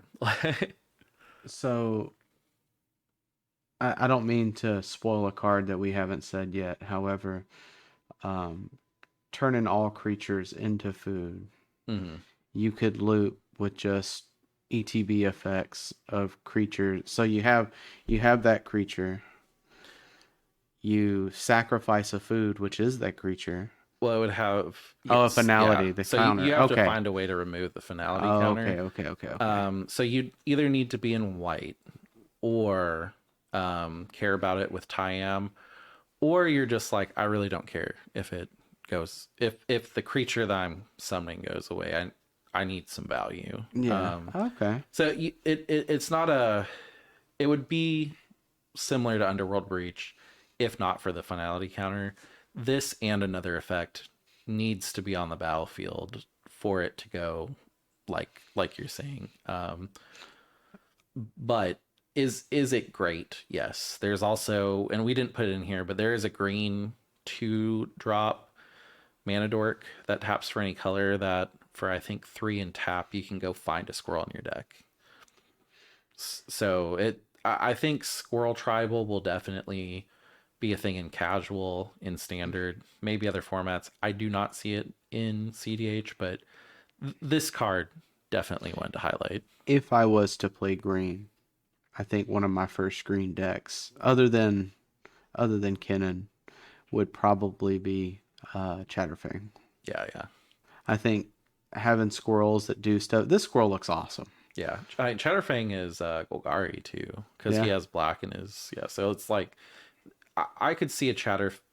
It we so we've always seen squirrel decks at tournaments for some reason. Like we have a friend that he's been playing for a long time. He recently learned that all of the dual lands that he thought were worthless are like $200 each, and he visits every year from I think October to end of December from Korea, and he loves squirrels. Also scary. I've played him. Like Yeah, his and it's crazy because he's such a nice guy too. So he'll yeah, smile at you as he's putting down this card. It's yeah, so threatening. yeah. And he has what is it, Earthcraft, which is that $200 enchantment that you can tap your creatures to untap a basic land or something crazy like that. I, Or I think it's Earthcraft. But I mean, besides him, we've also seen several people just roll up to tournaments and it's a CDH tournament and they're like, "Yep, I'm gonna win this dual land with my squirrel deck," and I got like my squirrels. they don't do well, but I would be very scared of a squirrel typal deck, with this new set. I just see the guy in our group with the smile as he's playing Chatterfang. He's just Yeah, like, I'm worried about that. I am looking forward to playing that deck again. However, I'm scared of that deck. I was scared of it a little before, and whenever it got knocked out of our local tournament, I was like, I'm glad I don't have to deal with that again. However, I will be much more scared of it to the point where I might politic and be like, these squirrels need to go, guys. Can we all agree? I like it. Yeah. I think that it has a lot of utilization. What exactly on the top of my head, not exactly sure. However, the art is Yeah, awesome. yeah. The I effect was is literally great. about to be like, my last comment is just the art's awesome. Like I've always liked how Magic has kind of presented squirrels with like they just jump on you and eat you to the bone. And this is like, hey, these squirrels live in a nest that's built out of bones and twigs. Yeah, Bones and twigs. So and it's he's a eating you. warlock Yeah, too. he's Yeah, a warlock. yeah. I like it. Yeah, it's fun. I definitely really like the themes that this set has picked for all the creatures, and again, artists knock it out of the park. If you follow any of them on Twitter, let them know. As cards were being spoiled, I was seeing the artists be like, "Hey, this is officially spoiled. I Had so much fun. Have not been able to wait to share this. And I've been like, yeah, this Karn the Great Creator reprint is great. I just retweeted it, and they're just like, oh, thanks, man. I'm so glad you showed it. Like Yeah. they've been very approachable, which I think is really cool. All right, let's move into the red. Artist talent. I'm gonna go through and read everything. What it's relevant is only the initial effect, really, for these in CEDH. But artist talent is a one generic red enchantment class, which I think everybody's really enjoyed the class mechanic returning. Gives a lot of flavor to decks. I really wish that these could be picked as backgrounds or something, but they only, unfortunately, they can only go in the 9/9. But very fun. I mean, if somebody went into rule zero that anything that had pick a background could also pick a class, I would let them. Um, so Ars Talent, 2 cost enchantment. Whenever you cast a non-creature spell, you may discard a card. If you do, draw a card. You can level it up for 2 generic and a red. Non-creature spells you cast cost 1 less to cast, which is kind of a blue effect, so it's really cool. Again, you are investing 5 mana to get that effect with the last one. And then for 3 more, so 2 in a red, if a source you control would deal non-combat damage to an opponent or permanent an opponent controls, it deals that much damage +2 instead. So at the end of the day, 8 mana to get all effects, which you're not really going to see in CDH. The thing that's relevant for this is really just you can cycle through your hand as a May effect. Usually those effects are it's happening. There's a frog that we'll cover in the next episode. I feel like we're teasing that episode too much, but a frog in the next episode where it's not a May. You do it. I'm So the flexibility is great, but yeah, I'll pass to you because you play this deck that you're excited about. as far as the not be named rivet study, I do I do Oh no, really like it. this is the fool frog, the Timir frog. Yeah. Yeah. With this, I see this more as you're able to infinitely storm, and now you can draw your deck. Yeah, Uh, craft your hand, which is insane. Yeah. I see.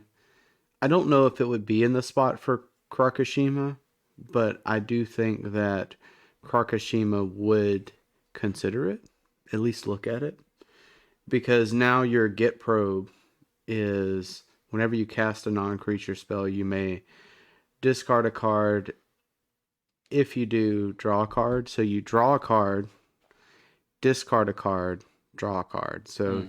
2 card advantage for a get probe for 2 life, or if you want to pay the mana, either way. I just I like it. I don't know about the non-creature spells you cast cost 1 less, or I, cost you cast cost 1 less to cast. I mean, I feel like you're probably doing Jessica's will loops with Krark at that point, hopefully, and then you have unlimited red mana, and you just level it up all the way because you just have that much mana. Yeah. Yeah, and then you're just pretty much going. Yeah. I don't see it as being the initial value from it. I think that the discard a card, draw a card is solid. Yeah. You would need a draw engine first or a draw spell first. So like, I've just seen Krark go into loops where it's like pretty much it's guaranteed I can cast this over and over again. And it has no effect right now. However, I can present an infinite loop that doesn't result in infinite mana or infinite damage. And when you do that, you can start that infinite loop with artist talent and then you can close it because you get that value. just draw Yeah, till you yeah. get it. Other than that, I don't really, like I said, the other 2 levels, level 2 and 3, are just kind of good to have. It's not really the meat of the card. The when you cast a non-creature spell, you may discard a card. If you do, draw a card. Is really where it's at. What's that red spell that you use? Not it's not grape shot, it's 2 life to cast and it does a damage. Um, Is it gut shot? Yeah, gut shot. So it turns gut shot into a lightning bolt for 2 life. So it's I see all aspects of it being relevant in Krark. But I mean, It's a great yeah, setup yeah, card. I mean, it's it's a great setup card. I don't know if you would counter it, which is something that I kind of look at if I'm gonna. I would rather you counter some of my stuff other than maybe Krakashima. yeah. So, eh, I, I would, as somebody that is the resident, we if we literally cannot let Krark have anything, because the moment you let Krark have something, it just cascades like crazy. I would let this resolve, and I would probably regret it. But I would definitely be like, guys, this is not the battle pass. Yeah, like, I I think that it's a another tool in the belt. I don't know. I would be interested in some of the community that plays Krakashima. Is this something that y'all would consider? yeah. Like what does it replace in the deck? I don't know. Like I think that it's a good. Now I'm infinite looping and I can go ahead and get to the card I need. yeah. Other than that, I mean, don't really have anything else with it. Cool, cool. This one I'm just gonna say it's here because of Obnixis. Coruscation mage, coruscation mage. Yeah. One, Coruscation? yeah. One generic and a red creature, otter wizard. So it's a wizard that's relevant. Offspring 2. You know, for 2, create a 1/1 token copy. Whenever you cast a non-creature spell, this creature deals 1 damage to each opponent. So for 4, you could have a 2/2 and a 1/1 body that pings for 1 every time you cast a spell. So another one of those things where it's like, if I can loop with no outlet, I'll just kill the board. This is very dangerous Yeah, in Obnixis because yeah, this is for 4. You get whenever I cast a spell, I do 2 instances of 1 damage, which would give me 6 cards, yeah. right? That's crazy. I mean, also, it's one of those things where, like, if I have a spot in my deck and I'm playing Krark, I either have the enchantment or I have this mage. If I can loop infinitely, I can cast the mage and kill everybody. Yeah. So like, it's relevant. The fact that it's a creature and only cares about the cast, is good, because it's like, in Op Nixilis, you could play this, play Gut Shot, and everybody's just like, well, I'm gonna counter Gut Shot. It's like, all right, Cool. cool. Well, I still dealt 1 damage to everybody. That's 3 cards. Yeah, This is another one of those cards that's not even rare. yeah. So be on the lookout for this in the packs you open because this is a possibility for a lot of good plays and it's an uncommon. Mm-hmm. Yeah. I mean, Obnexus looks like it's getting support and it needed it, so cool. Dragonhawk, Fate's Tempest, 3 generic, red, legendary creature, bird dragon. Just gonna say this at the beginning. It's the art's cool. It's a big giant 4-winged rooster dragon hybrid, like caca. Flying Dragonhawk enters or attacks, exile the top X cards of your library, where X is the number of creatures you control with power 4 or greater. You may play those cards until your next end step. At the beginning of your next end step, Dragonhawk deals 2 damage to each opponent for each of those cards that are still exiled. You don't see it very often, but this is a Rowan card. Rowan is way bigger in Japan. It's been getting some support. Honestly, I don't think Rowan needs this, because I think Dragon Tempest is the thing that storms and puts all the dragons to field. If I resolve that, there are a bunch of dragons that on ETB just deal their power to, target player, and there's already a card that you may discard your hand and draw X, where X is the amount of damage that has been dealt. So if my combo resolved, it was usually 20 damage to everybody, and I draw 20 cards, and then I continue from there because everything's cost reduced.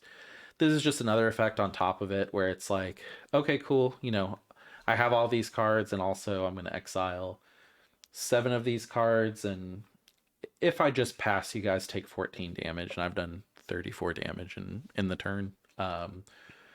It's good. It's definitely win more, but I mean, if you're playing a deck that you're trying to kind of reduce the cost of things, and you know you can get this out, it's a great value card. Like, I'm sure Kalia, people, we've seen CDH Kalia attempts that have gone pretty far, and maybe this gives them the value they need to where CDH Kalia is able to keep going. I think that the art's really awesome as far as Yeah. this dragon chicken. I um I don't really see as much utilization as you would. Um, I feel I feel like I was just over here drooling a little bit because I was like, this is I don't know what it says, but it's a chicken that's dragon. Um, There is definitely a joke here where it's a really big rooster, and this is a family podcast, so I'm not going to explain the joke, but like, I do think at least one person in our LGS would be very excited to have this really, really big yeah, rooster dragon. yeah. It's just cool. Whenever I see a dragon that's red, that's 2 red pips, I kind of just think about the dragon that makes all of your treasures tap for 2, and I go, is it better than that? And here, it's Goldspan Dragon, I think, right? Yeah, Uh, it's either or. I, I'm I not always sure. get that one, and then the one where you roll a d20 and you get that many treasures. They have very similar names, but I think it's Goldspan Dragon. Is this Goldspan Dragon? No. So, do you see play? Does Goldspan Dragon see play in CDH? No. Okay, cool. Let's move on. Eh, But like, there's decks that definitely want this effect, and there's people that really like dragons, and the fact that they can play a giant rooster dragon and crack jokes all night, I'm pretty sure they'll like this. Oh yeah. I mean, we're all serious Magic Yeah, players here. We don't think. very very mature, grown. I actually don't get why a giant rooster dragon would be funny. I'll need somebody in the comments to explain that to me because I just don't get it. Hearthborn Battler, 2 generic, 1 red, creature, lizard, warlock. Haste. Whenever a player casts their second spell each turn, Hearthstone Battler deals 2 damage to target opponent. Again, we've done a couple card reviews at this point. A lot of our local group really wants to start building punishment decks where it's like every action that you take during CDH causes you to lose life, so your life becomes very relevant, and you're like, I only have so many actions I can take before this guy kills me. And at a table, it's very interesting because it's just like, hey, every time you guys cast a spell, just gonna ping you for 1. Cool.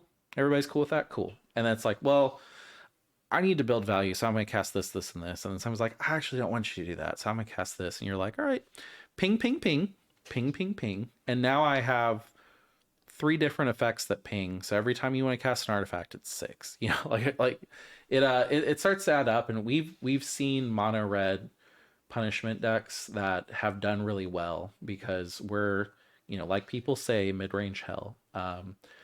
These effects will close the game eventually, and it puts a timer on the game where it's like you only have so many actions to win, which is in my mind healthy. There should be decks that go, okay, if you don't close it in the 60 minutes, if you don't close it within 20 actions, you're dead. Yeah. So I'm gonna notate a couple of things on this card. Um, the first one is that this would probably synergize with another card that I have seen that's mono red. Mm-hmm. It's the Oh, I can't the think of the god or something. yeah. So Yeah. you have that. That's your commander. You play this in the 99, 3 cost. Now everybody watches how many cards they play. Then this thing has haste, so you can attack immediately. Also, its target opponent It's not the person that casts the two. So let's say player one casts two spells, I hit player three. Yeah. Player two casts two spells, I hit player three. Mm-hmm. So, and then I cast two spells, I hit player three. Yeah. I'm going to end up killing them way faster. Yeah. We And it's a way for you to be like, hey, can you cast two spells because I would like to hit this guy for two? Or you're talking about Ogier, Oxonal, Deepest Might. We've gone against that deck. It's done pretty well. Yeah. it's a crazy deck and just a mild deck tech with this. I'm not going to go too deep. This is one of those decks that nobody pays attention to, and then you're at 10 life. Yeah. It's not a, you don't know where it happened. You don't know how you got here. It's like the Hangover movie. You're just like, Yeah. what is going on? You don't pay attention to it until you look at your combo and go, shoot, I could win, but if I try to cast the combo, I'll literally kill myself. The other thing is, in Perforos, even decks that are not trying to make that 2 damage any higher, in Perforos, this is I play it for 3. When it enters, Perforos does damage to everybody. Then I get to attack with it for 2. Then I pass turn, and it potentially does 2 damage on each person's turn to somebody. I like this style of deck. I do think the tax decks where it's just like, hey, you only have so many actions to win, good luck, is a very viable deck. I personally really want to build mono red Perforos. I've been looking at it. It wouldn't be something that I'd run in tournaments, so it's kind of hard to justify. Same thing with the mono blue deck, but those are 2 decks that I'm just like, I would really like to run these. They're not going to win, tournaments very easily, so maybe I just stick with Atali. But yeah, the fun card. I like to see more of these punishment style cards. I didn't even realize the flexibility of, it's not even you that I'm pinging, it's somebody else, potentially, so we can gang up. I like it. I think that also in those decks, there's another lizard that does 1 damage. I can't think of it. It's Uh, like a fire lizard. we might see. Oh yeah, that from Outlaw. Yeah. I mean, smothering rug. I think I did put another one in here. So let's go to the next one. Oh, this one looks cool. Yeah, Storm Splitter. So 3 generic and a red creature, otter wizard, haste. When you cast an instant or sorcery spell, create a token copy of Storm Splitter. Exile that token at the beginning of the next end step. It's a 1/4. So I mean, like anybody that's gone against Scoot Swarm knows, these effects, you know, quadruple. They get crazy. Doubling every time is insane when it's an actual copy of the card. And with Scoot Swarm, usually that's okay, well, I have to figure out a way to play more than 1 land because the rules only say I can only play 1 land. With this, it's okay, I have Storm Splitter. I cast a spell. I have 2 1/4s with haste. Cast another spell. I have 4 1/4s with haste. Cast a third spell. I have 8 1/4s with haste. Like it's pretty crazy. There, like we were saying before, there's loops where if you're like, I can potentially cast this 8 times. You probably can kill somebody. Like if you're just like, I can cast 8 spells this turn. It doesn't really do anything but fiddle, but now that this is out, that fiddling is probably going to be 64 otters, going at potentially 2 people to kill. Um, it's cool to see. I mean, another wizard that might be relevant. I mean, it's a trigger, so in Sakashima world, you would trigger again, which is kind of crazy. The fact that this is a wizard is what pushes it into possibly CEDH. It's not a legendary creature, so it'd always be in the 99, but being able to close with a bunch of 1/4 hasty otters is pretty cool. It also looks really cool. Yeah. Like it Yeah. has it's an otter holding a fish with Red, Otter lightning. yeah, red Super Saiyan lightning that is manifesting itself into copies of himself. Also, in Krakashima, you get to a point where you're like, I could cast this spell almost indefinitely. Yeah, This could be an end. yeah, like a lot of the times in Krakashima, and I mean, this is the problem with it is at no point will I ever agree to a loop with Sakashima. My answer in tournaments is always play it out because I know it's not an indeterministic loop. You have to flip for it. You cannot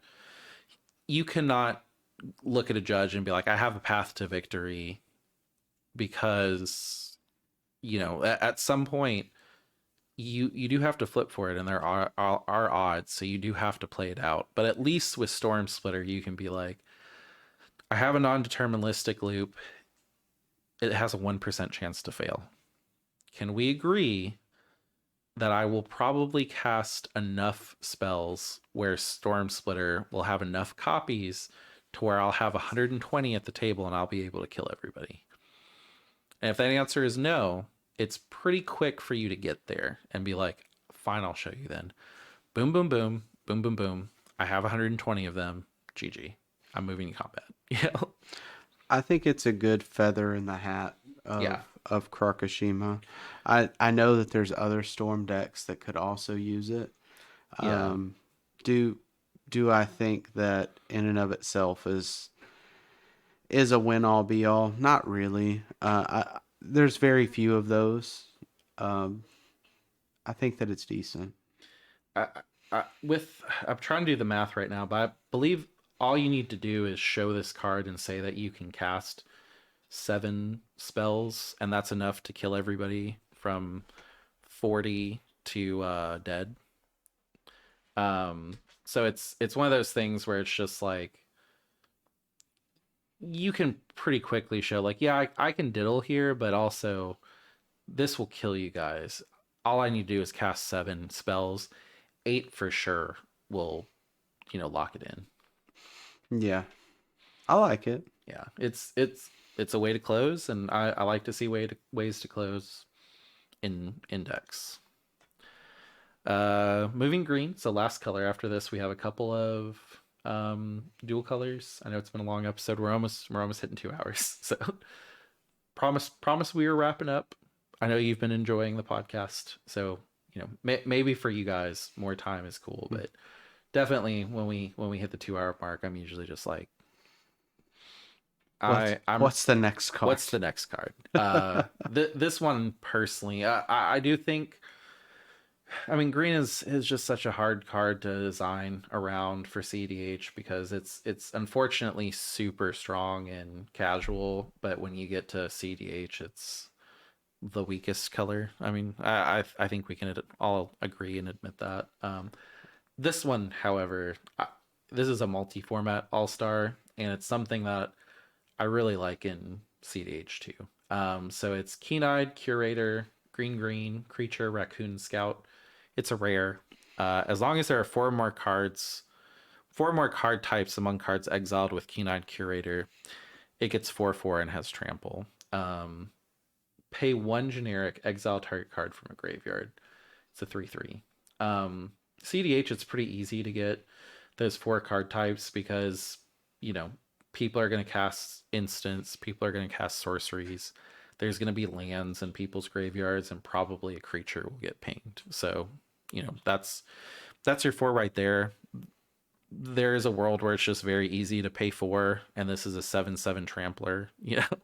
I think the worst part for me in Blue Farm is exile target card from a graveyard for 1. Yeah. You could I think when we initially looked at it, you stated tapping a soul ring and exiling 2 cards. Yeah. I mean, Um, rest in peace, Scavenging Ooze. This is just a power creeped Scavenging Ooze. It's crazy. You see Scavenging Ooze in a lot of formats. I mean, arguably, I think it might, maybe it should see more play in CDH, but the fact that I can go, hey, I'm going to be the table garbage eater. I'm gonna I'm gonna be able to remove things from everybody's graveyards. This is a good thing. We need it. And then all of a sudden you're like, well, now I've lived long enough to become a villain. I have a 7/7 trampler. Boom. You know, like I like it. You're able to politic with the table and say, hey, we need this. And then all of a sudden you have a 7/7 trampler for initial 2 green investment, and then throughout the game for colorless mana. Um, Honestly, if I'm taking a turn and I have mana and it's on somebody's end step, I can just be like, "Hey, what's in graveyards? I just want to dump mana in here." Cool. I'll remove these couple things from Blue Farm just so they don't have the cards in graveyard to start their Underworld Breach costs. Do you care about your land in your graveyard? Cool, it's gone. All right, now I have a 7/7. Bam, bam, bam. Yeah. I I think that it's a very sneaky card. I think that it's needed. So Mm-hmm. it's going to be one of those cards that's easy to politic with, and you could be like, this is needed for the table. I'm going to exile Blue Farms something so that they don't have 3 cards Yeah. to recur something. And then all of a sudden you're like, well, now I'm going to swing at you for a 7/7. Cool. The thing I I like like it. too is I can literally just wait till you cast Underworld Breach. Like I could feign that I have mana for a counter, and then you play Underworld Breach and be like, okay, I was hoping you wouldn't play this because you thought I had a counter. However, while I don't have a counter, I can mess your count up. I'm gonna remove 3 things from your graveyard now. Cool. Can you do your combo anymore? I don't think so. Yeah. Mm.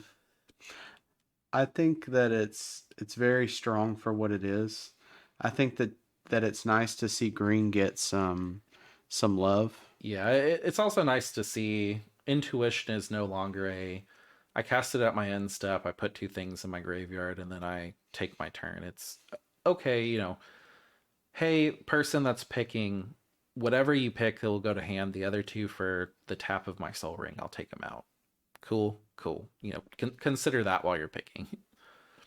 Um, it's really hard for me to justify 2 green for something that doesn't really win me the game, but you could kind of argue that a 7/7 trampler could win you the game, and you do have a lot of politics where you're just like, yeah, I have a 7/7 trampler that I'm hitting you guys with, but this guy can't Underworld Breach combo, so you know you could remove it for sure. On the way out, I'm not tapping all my lands to exile his graveyard.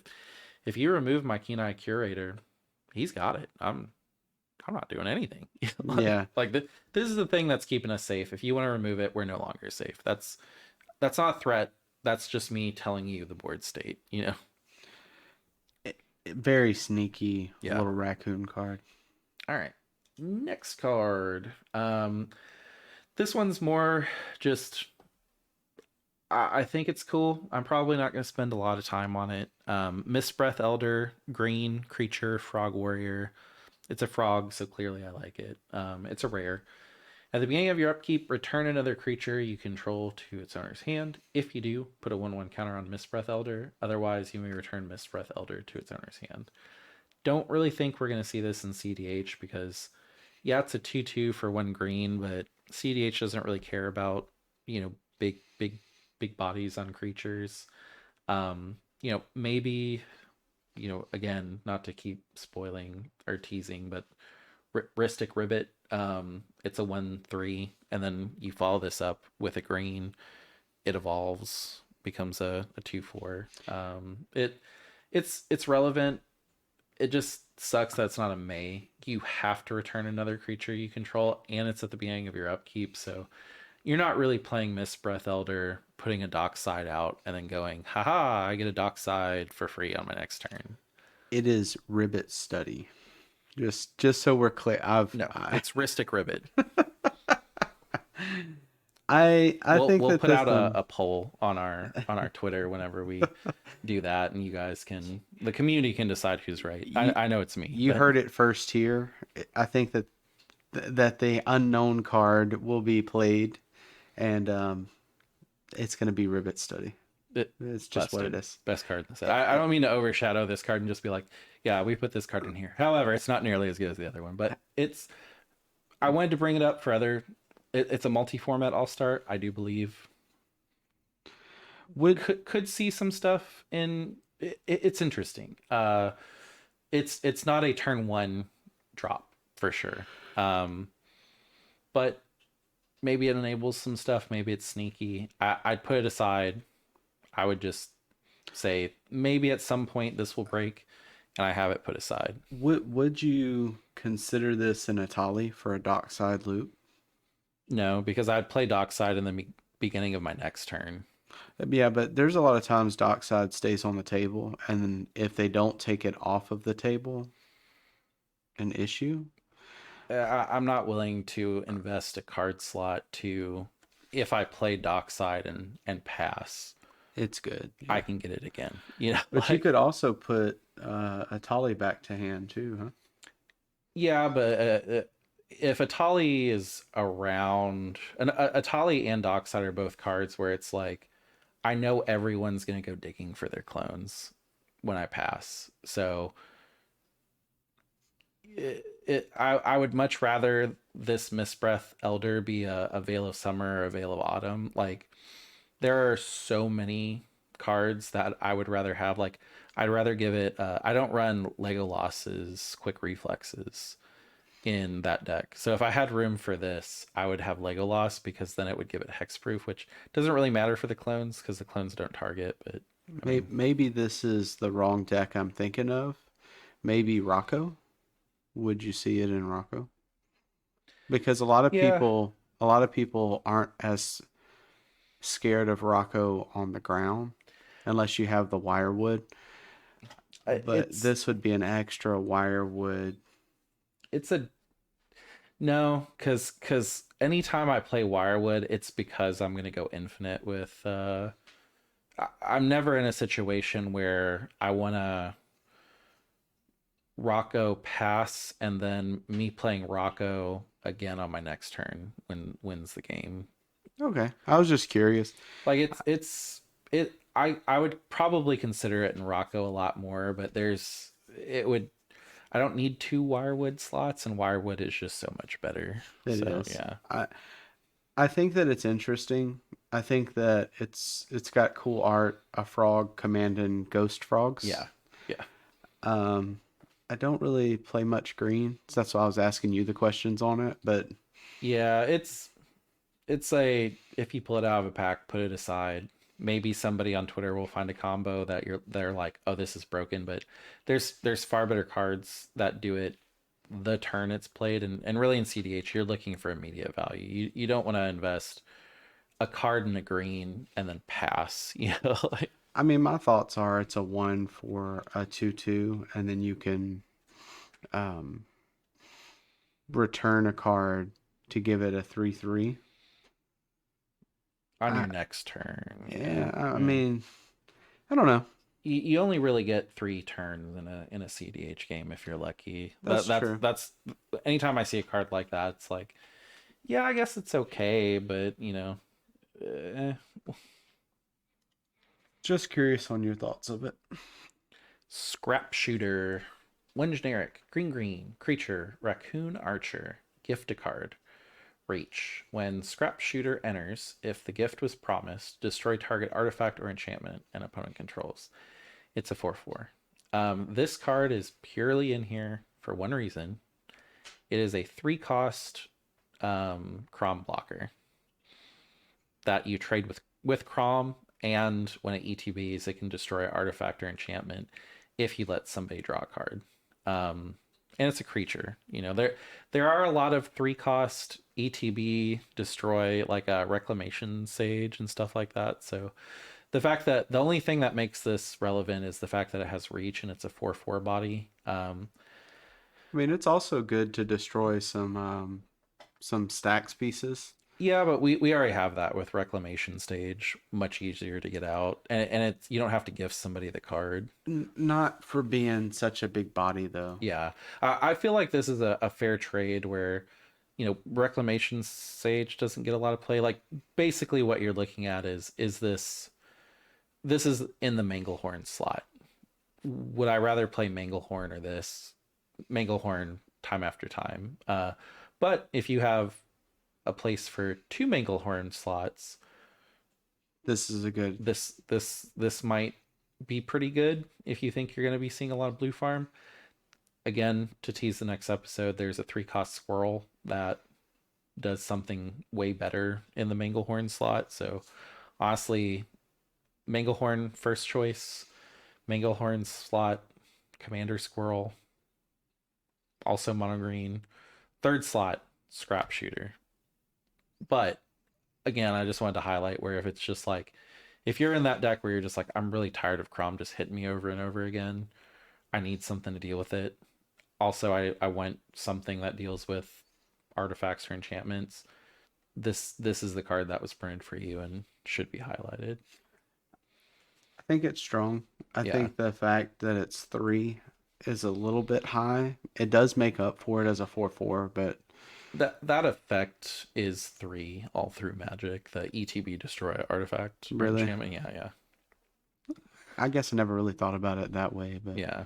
But I mean, imagine this in draft, like I four do four like it. reach. Yeah, yeah. It's really good in other formats. Be looking out for it in your pre-release. Yeah, I mean this might be a card that's like Win you the game. $4.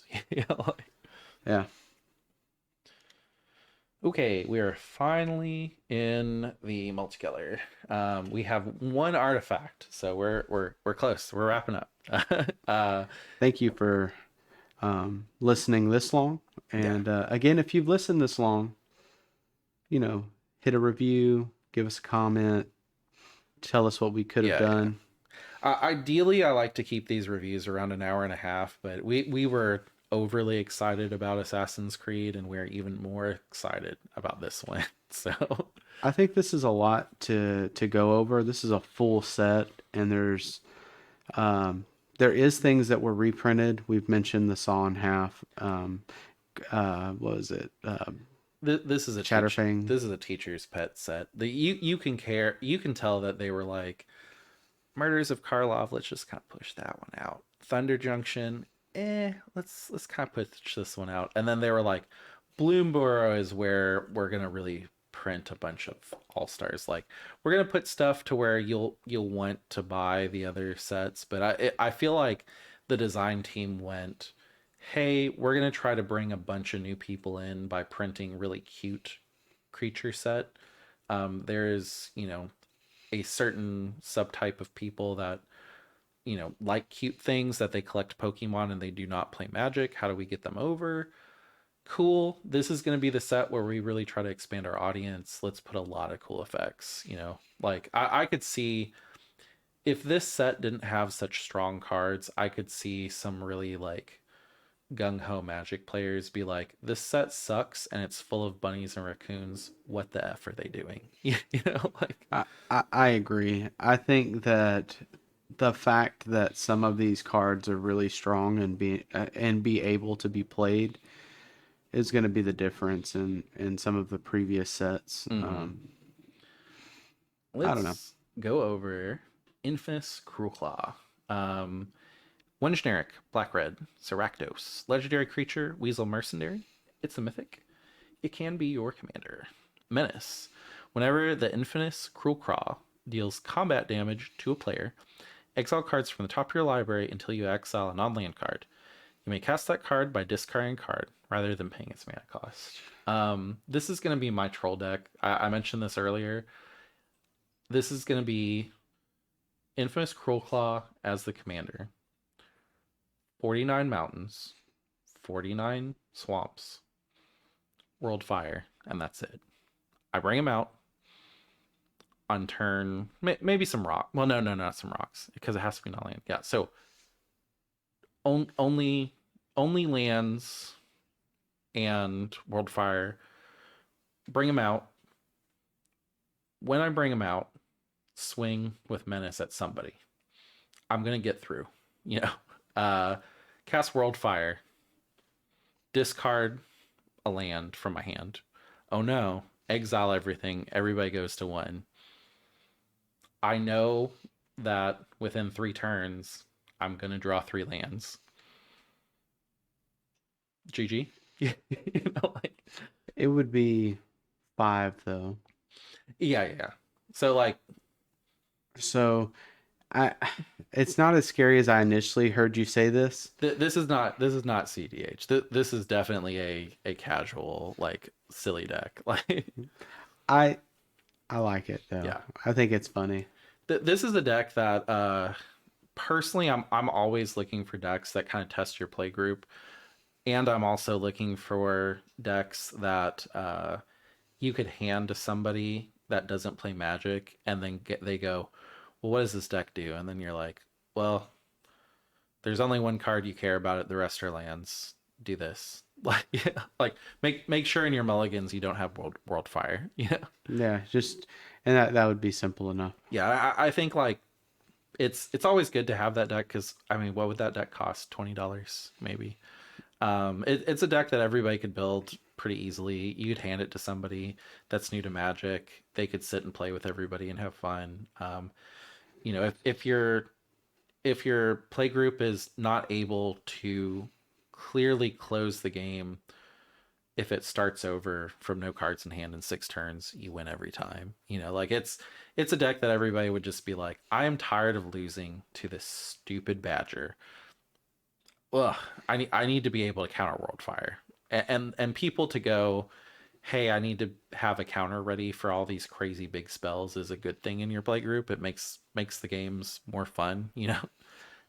Personally, I just think it's fun. It's also just good. It's pretty good value.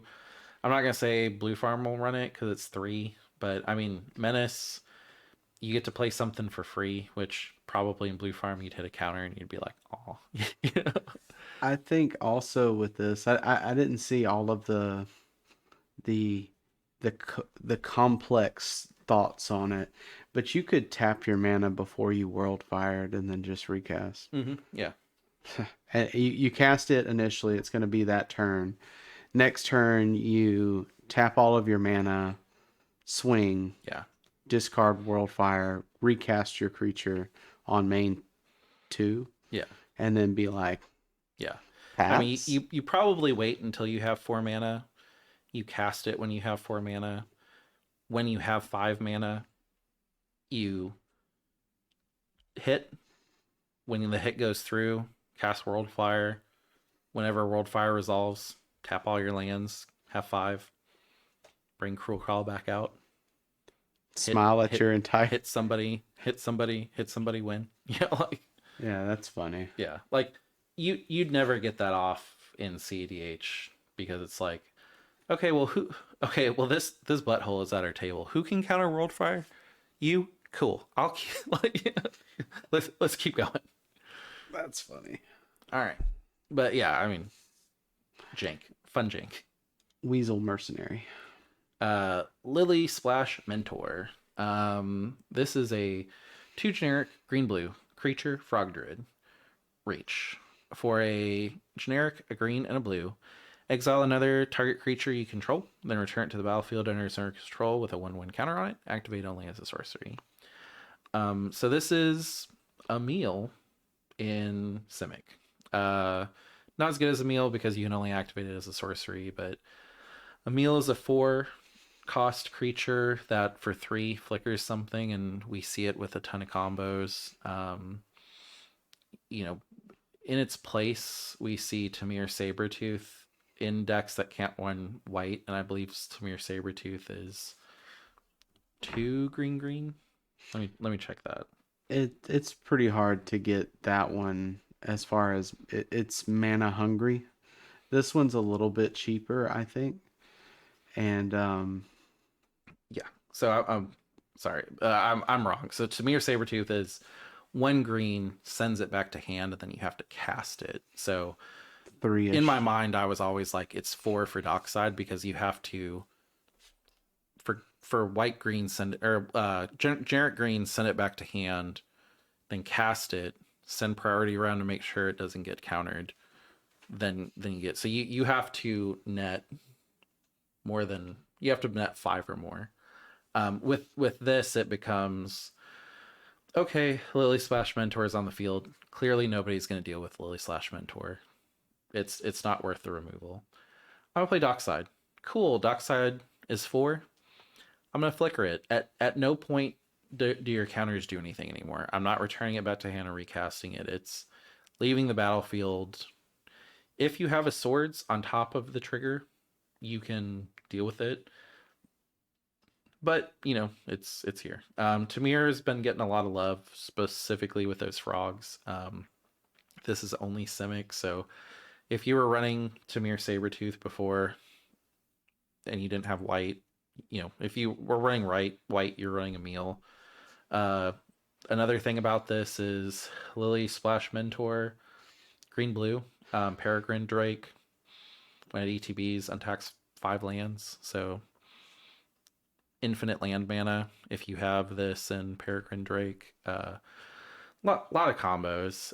Really silly to give that white flicker effect into green blue decks that aren't running white now. So As an uncommon. as an uncommon, yeah, like it's silly. It has a place in I many decks. Put it aside if you get it Yeah, out of a pack. if you pull it out of one of the packs you get, which is very possible, set it aside because at some point you may want a way to flicker combo into the ground. Mhm. This would be one. Yeah, I mean Tamir now has a more efficient dockside loop. Yeah,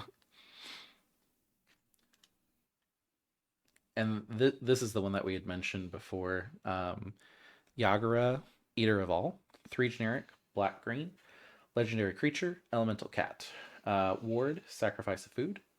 Other creatures are food artifacts in addition to their other types and have 2 generic tap, sacrifice this permanent, you gain 3 life. Whenever a food is put into a graveyard from the battlefield, put 2/1/1 counters on Yagara, Eater of All. Um, and it's a 6/6. The crazy thing about this is something that whenever I read it at first, I didn't really understand. Someone had to point it out to me, and I've had to point it out to other people. Other creatures are food artifacts. So I paused there because every creature on the battlefield is now an artifact. Every creature on the battlefield can be shut down by things that shut down artifacts. And we're just talking about if he's your commander. So you could play Collector Oof if you just want to lock down all abilities. Like you could have a deck that runs Curse Totem, runs Oof, runs Karn. You have 3 options to shut down a Sisay. You have 3 options to shut down a Kenrith. Very relevant activated abilities. Just you're like, hey, all creatures only get triggered abilities. They're all artifacts, and if I'm running Corvold, who really wants to sacrifice stuff and also has Dockside, I play Yagara. I I play Dockside. I play Yagara from that mana. I get Dockside back. My Dockside count is insane now. Like it's good. It's interesting. It's 5. It's a very fair price. I would definitely see somebody trying to run this as a commander. Don't know if it would be CEDH. Definitely would not be casual. It would be CEDH. It might not be tournament CEDH because it's 2 colors, but I mean, I used to play Corvold. I saw this and went, I wish I still had Corvold together. This whole set has made Corvold very happy. uh, it's recently topped 4. It's recently won a tournament. Again, Comedian won a tournament with it. That might just be because Comedian was piloting it, but it's strong. Now like I really like this card. This card changes the game in a way that's really hard to foresee coming, and it's good. It's a 5 cost 6/6. it enables a lot of crazy plays. And also, if you're looking at Bloomburrow and you're thinking to yourself, this is a really cool set. Wouldn't it be cool if I could build a commander that eats some of these little critters? Yeah, yeah, This is it. Like, yeah. this is, I mean, it looks intimidating. There's rabbits running. Like, this is the monster of the set, I think. I mean, could you imagine pitching this card? Like imagine this card is up on the screen and there's a whole bunch of card designers. You're like, all right, I want to make a big giant panther. He'll cost 5. I want him to be a 6/6.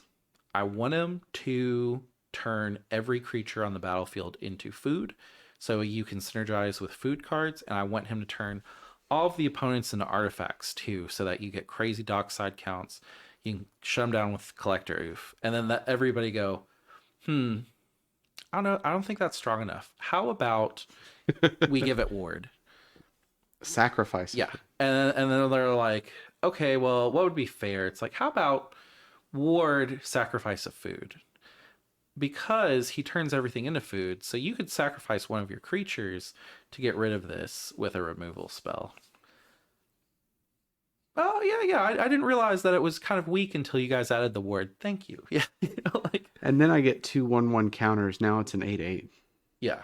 It's which I mean, an 8/8 that got swords is the same as a you gain 2 more life. But I mean, I like it. yeah, I think like that this is very interesting. Even if you were just using it for the 5, turn everything into artifacts, there's still a world where that makes a lot of I mean, sense. could you imagine when we were playing standard if for 5 somebody cast a 6/6 that had ward sacrifice one of your creatures? Like what? Like I think that in that's strong. I think that in pre-release this would be a very strong card too. It Yeah, is 5, yeah. but its effects are so strong that I think that it'll work. Mm. And then if you block it, like, I mean, there's cool. also it's green, so it's in Hulk colors. So you give your own Hulk the ability to sacrifice itself for 2. Which what? Like Yeah. yeah, it's good. I would not be surprised if people try to enter it in tournaments. Usually a 5 cost card in the 99, I don't even consider. But I mean, I think Corvold would love this card. I do too. And this is our last card of the set that we are discussing. So 3 tree mascot, artifact creature shapeshifter, changeling. This card is every creature type. Generic mana, colon, add 1 mana of any color, activate only once each turn. It's a 2/1. It's a common. This common is another creature that just breaks the F out of Magda. Magda is all about tapping and untapping artifacts, and she's all about tapping and untapping dwarves. If this was a vanilla artifact creature shapeshifter changeling 2/1 for 2, it would be insane because you would tap it, you would get treasure, and with Clock of Omens you'd untap it because it's an artifact, and you just get infinite mana. This is a utility creature where for a 2/1 you can play it early and go, one of my mana from Soul Ring is a red. So my Soul Ring is now tap, add 1 generic, 1 red, which makes Soul Ring really good. Yeah. It's great if you see it in your opening hand. It's great if you have to go get it and, you know, just go infinite. It's going to strengthen Magda. Is Magda there where it's going to win tournaments? I personally don't think so. We have somebody in our group that plays Magda, and they're extremely excited about Bloomburrow, which good for them. I just I like seeing these decks that are kind of tournament proven, but not top 4, top 1 proven. Kind of get that push to where they can start converting, and I think this will help Magda quite a bit. I think that obviously, since this is a common card, it's not good. Yeah, Yeah, I clearly. mean, you, Yeah, you can't. That's what that means, right? yeah, You're gonna have this in a pack. If you buy 5 packs, you have one of these for yeah, sure. yeah, You go to pre-release, the chances of you having this card is pretty high. yeah. Notate it, put it to the side. If you ever make Magda, this is stupid for it. And I'm just saying Magda because I know that changeling artifacts are just real big in Magda. Um, that's not saying it's not useful in other decks. Like I could see me playing this in Grolnok because it's a 2/1 frog that my utility lands I can turn them into any color that I need in Grolnok. I mean the prism effect on a creature for 2 is really good. Grolnok cares about frogs, so if I attack with a thing, I mill 3 and they all go to second hand for the most part.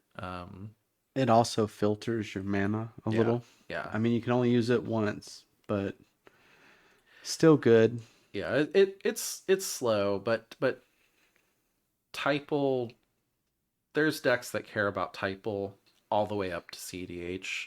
Really, Yuriko and Magda are the only ones that I can really think about that perform. I mean, Yuriko performs less recently, but I mean, it's definitely a Magda card at the very least. It's a I'm going to make room for this in Magda card on a common in Bloomburrow. you know? This is all around screams Magda at me. Yeah, It's a dwarf change. It was a changeling that can be a dwarf.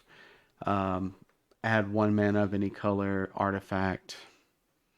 That what else do you need? yeah. Like honestly, and Magda really only cares about red Hmm. mana, honestly, and it's a common. That's insane. Yeah, and I mean, I'm sure it's good in other things. If you're like this card is insane in my deck, tell us. Put it in the comments below.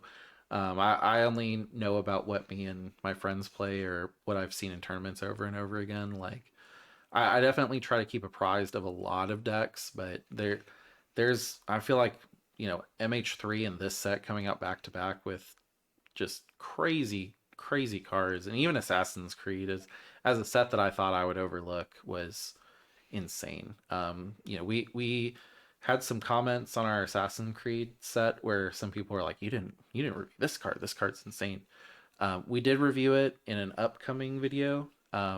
We are doing a whole tournament circuit in August, which you guys hearing about what we saw, what we did, what we learned.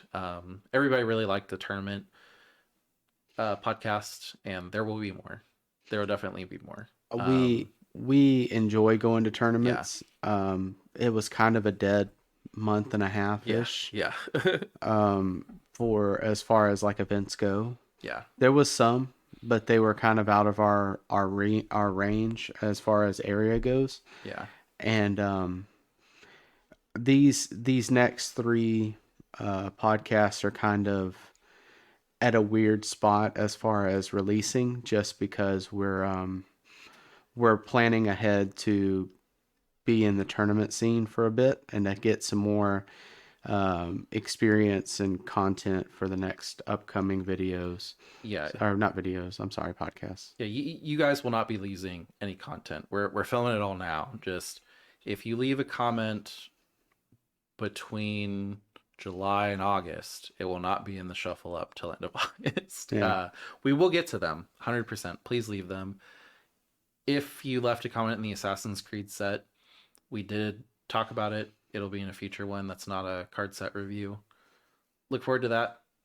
If you made a comment and you're listening to this and you're going to listen to the next episode, you're great. Thank you for listening to multiple podcasts. We really like our repeat listeners. Share your friends, share your family. This is going to be it for us on Bloomburrow main set. Like we keep teasing, we are going to do a commander set review. Um, really excited about that, honestly. ribbit study. Yeah, hopefully it's not a 2.5 hour podcast, honestly. But we'll see you soon. Keep liking, keep subscribing, keep reviewing, keep showing your friends. We're working really hard on this podcast. You've seen the quality go way up. Learning, getting better. Thank you guys. See you next time. Thanks for listening. See you guys on the next episode.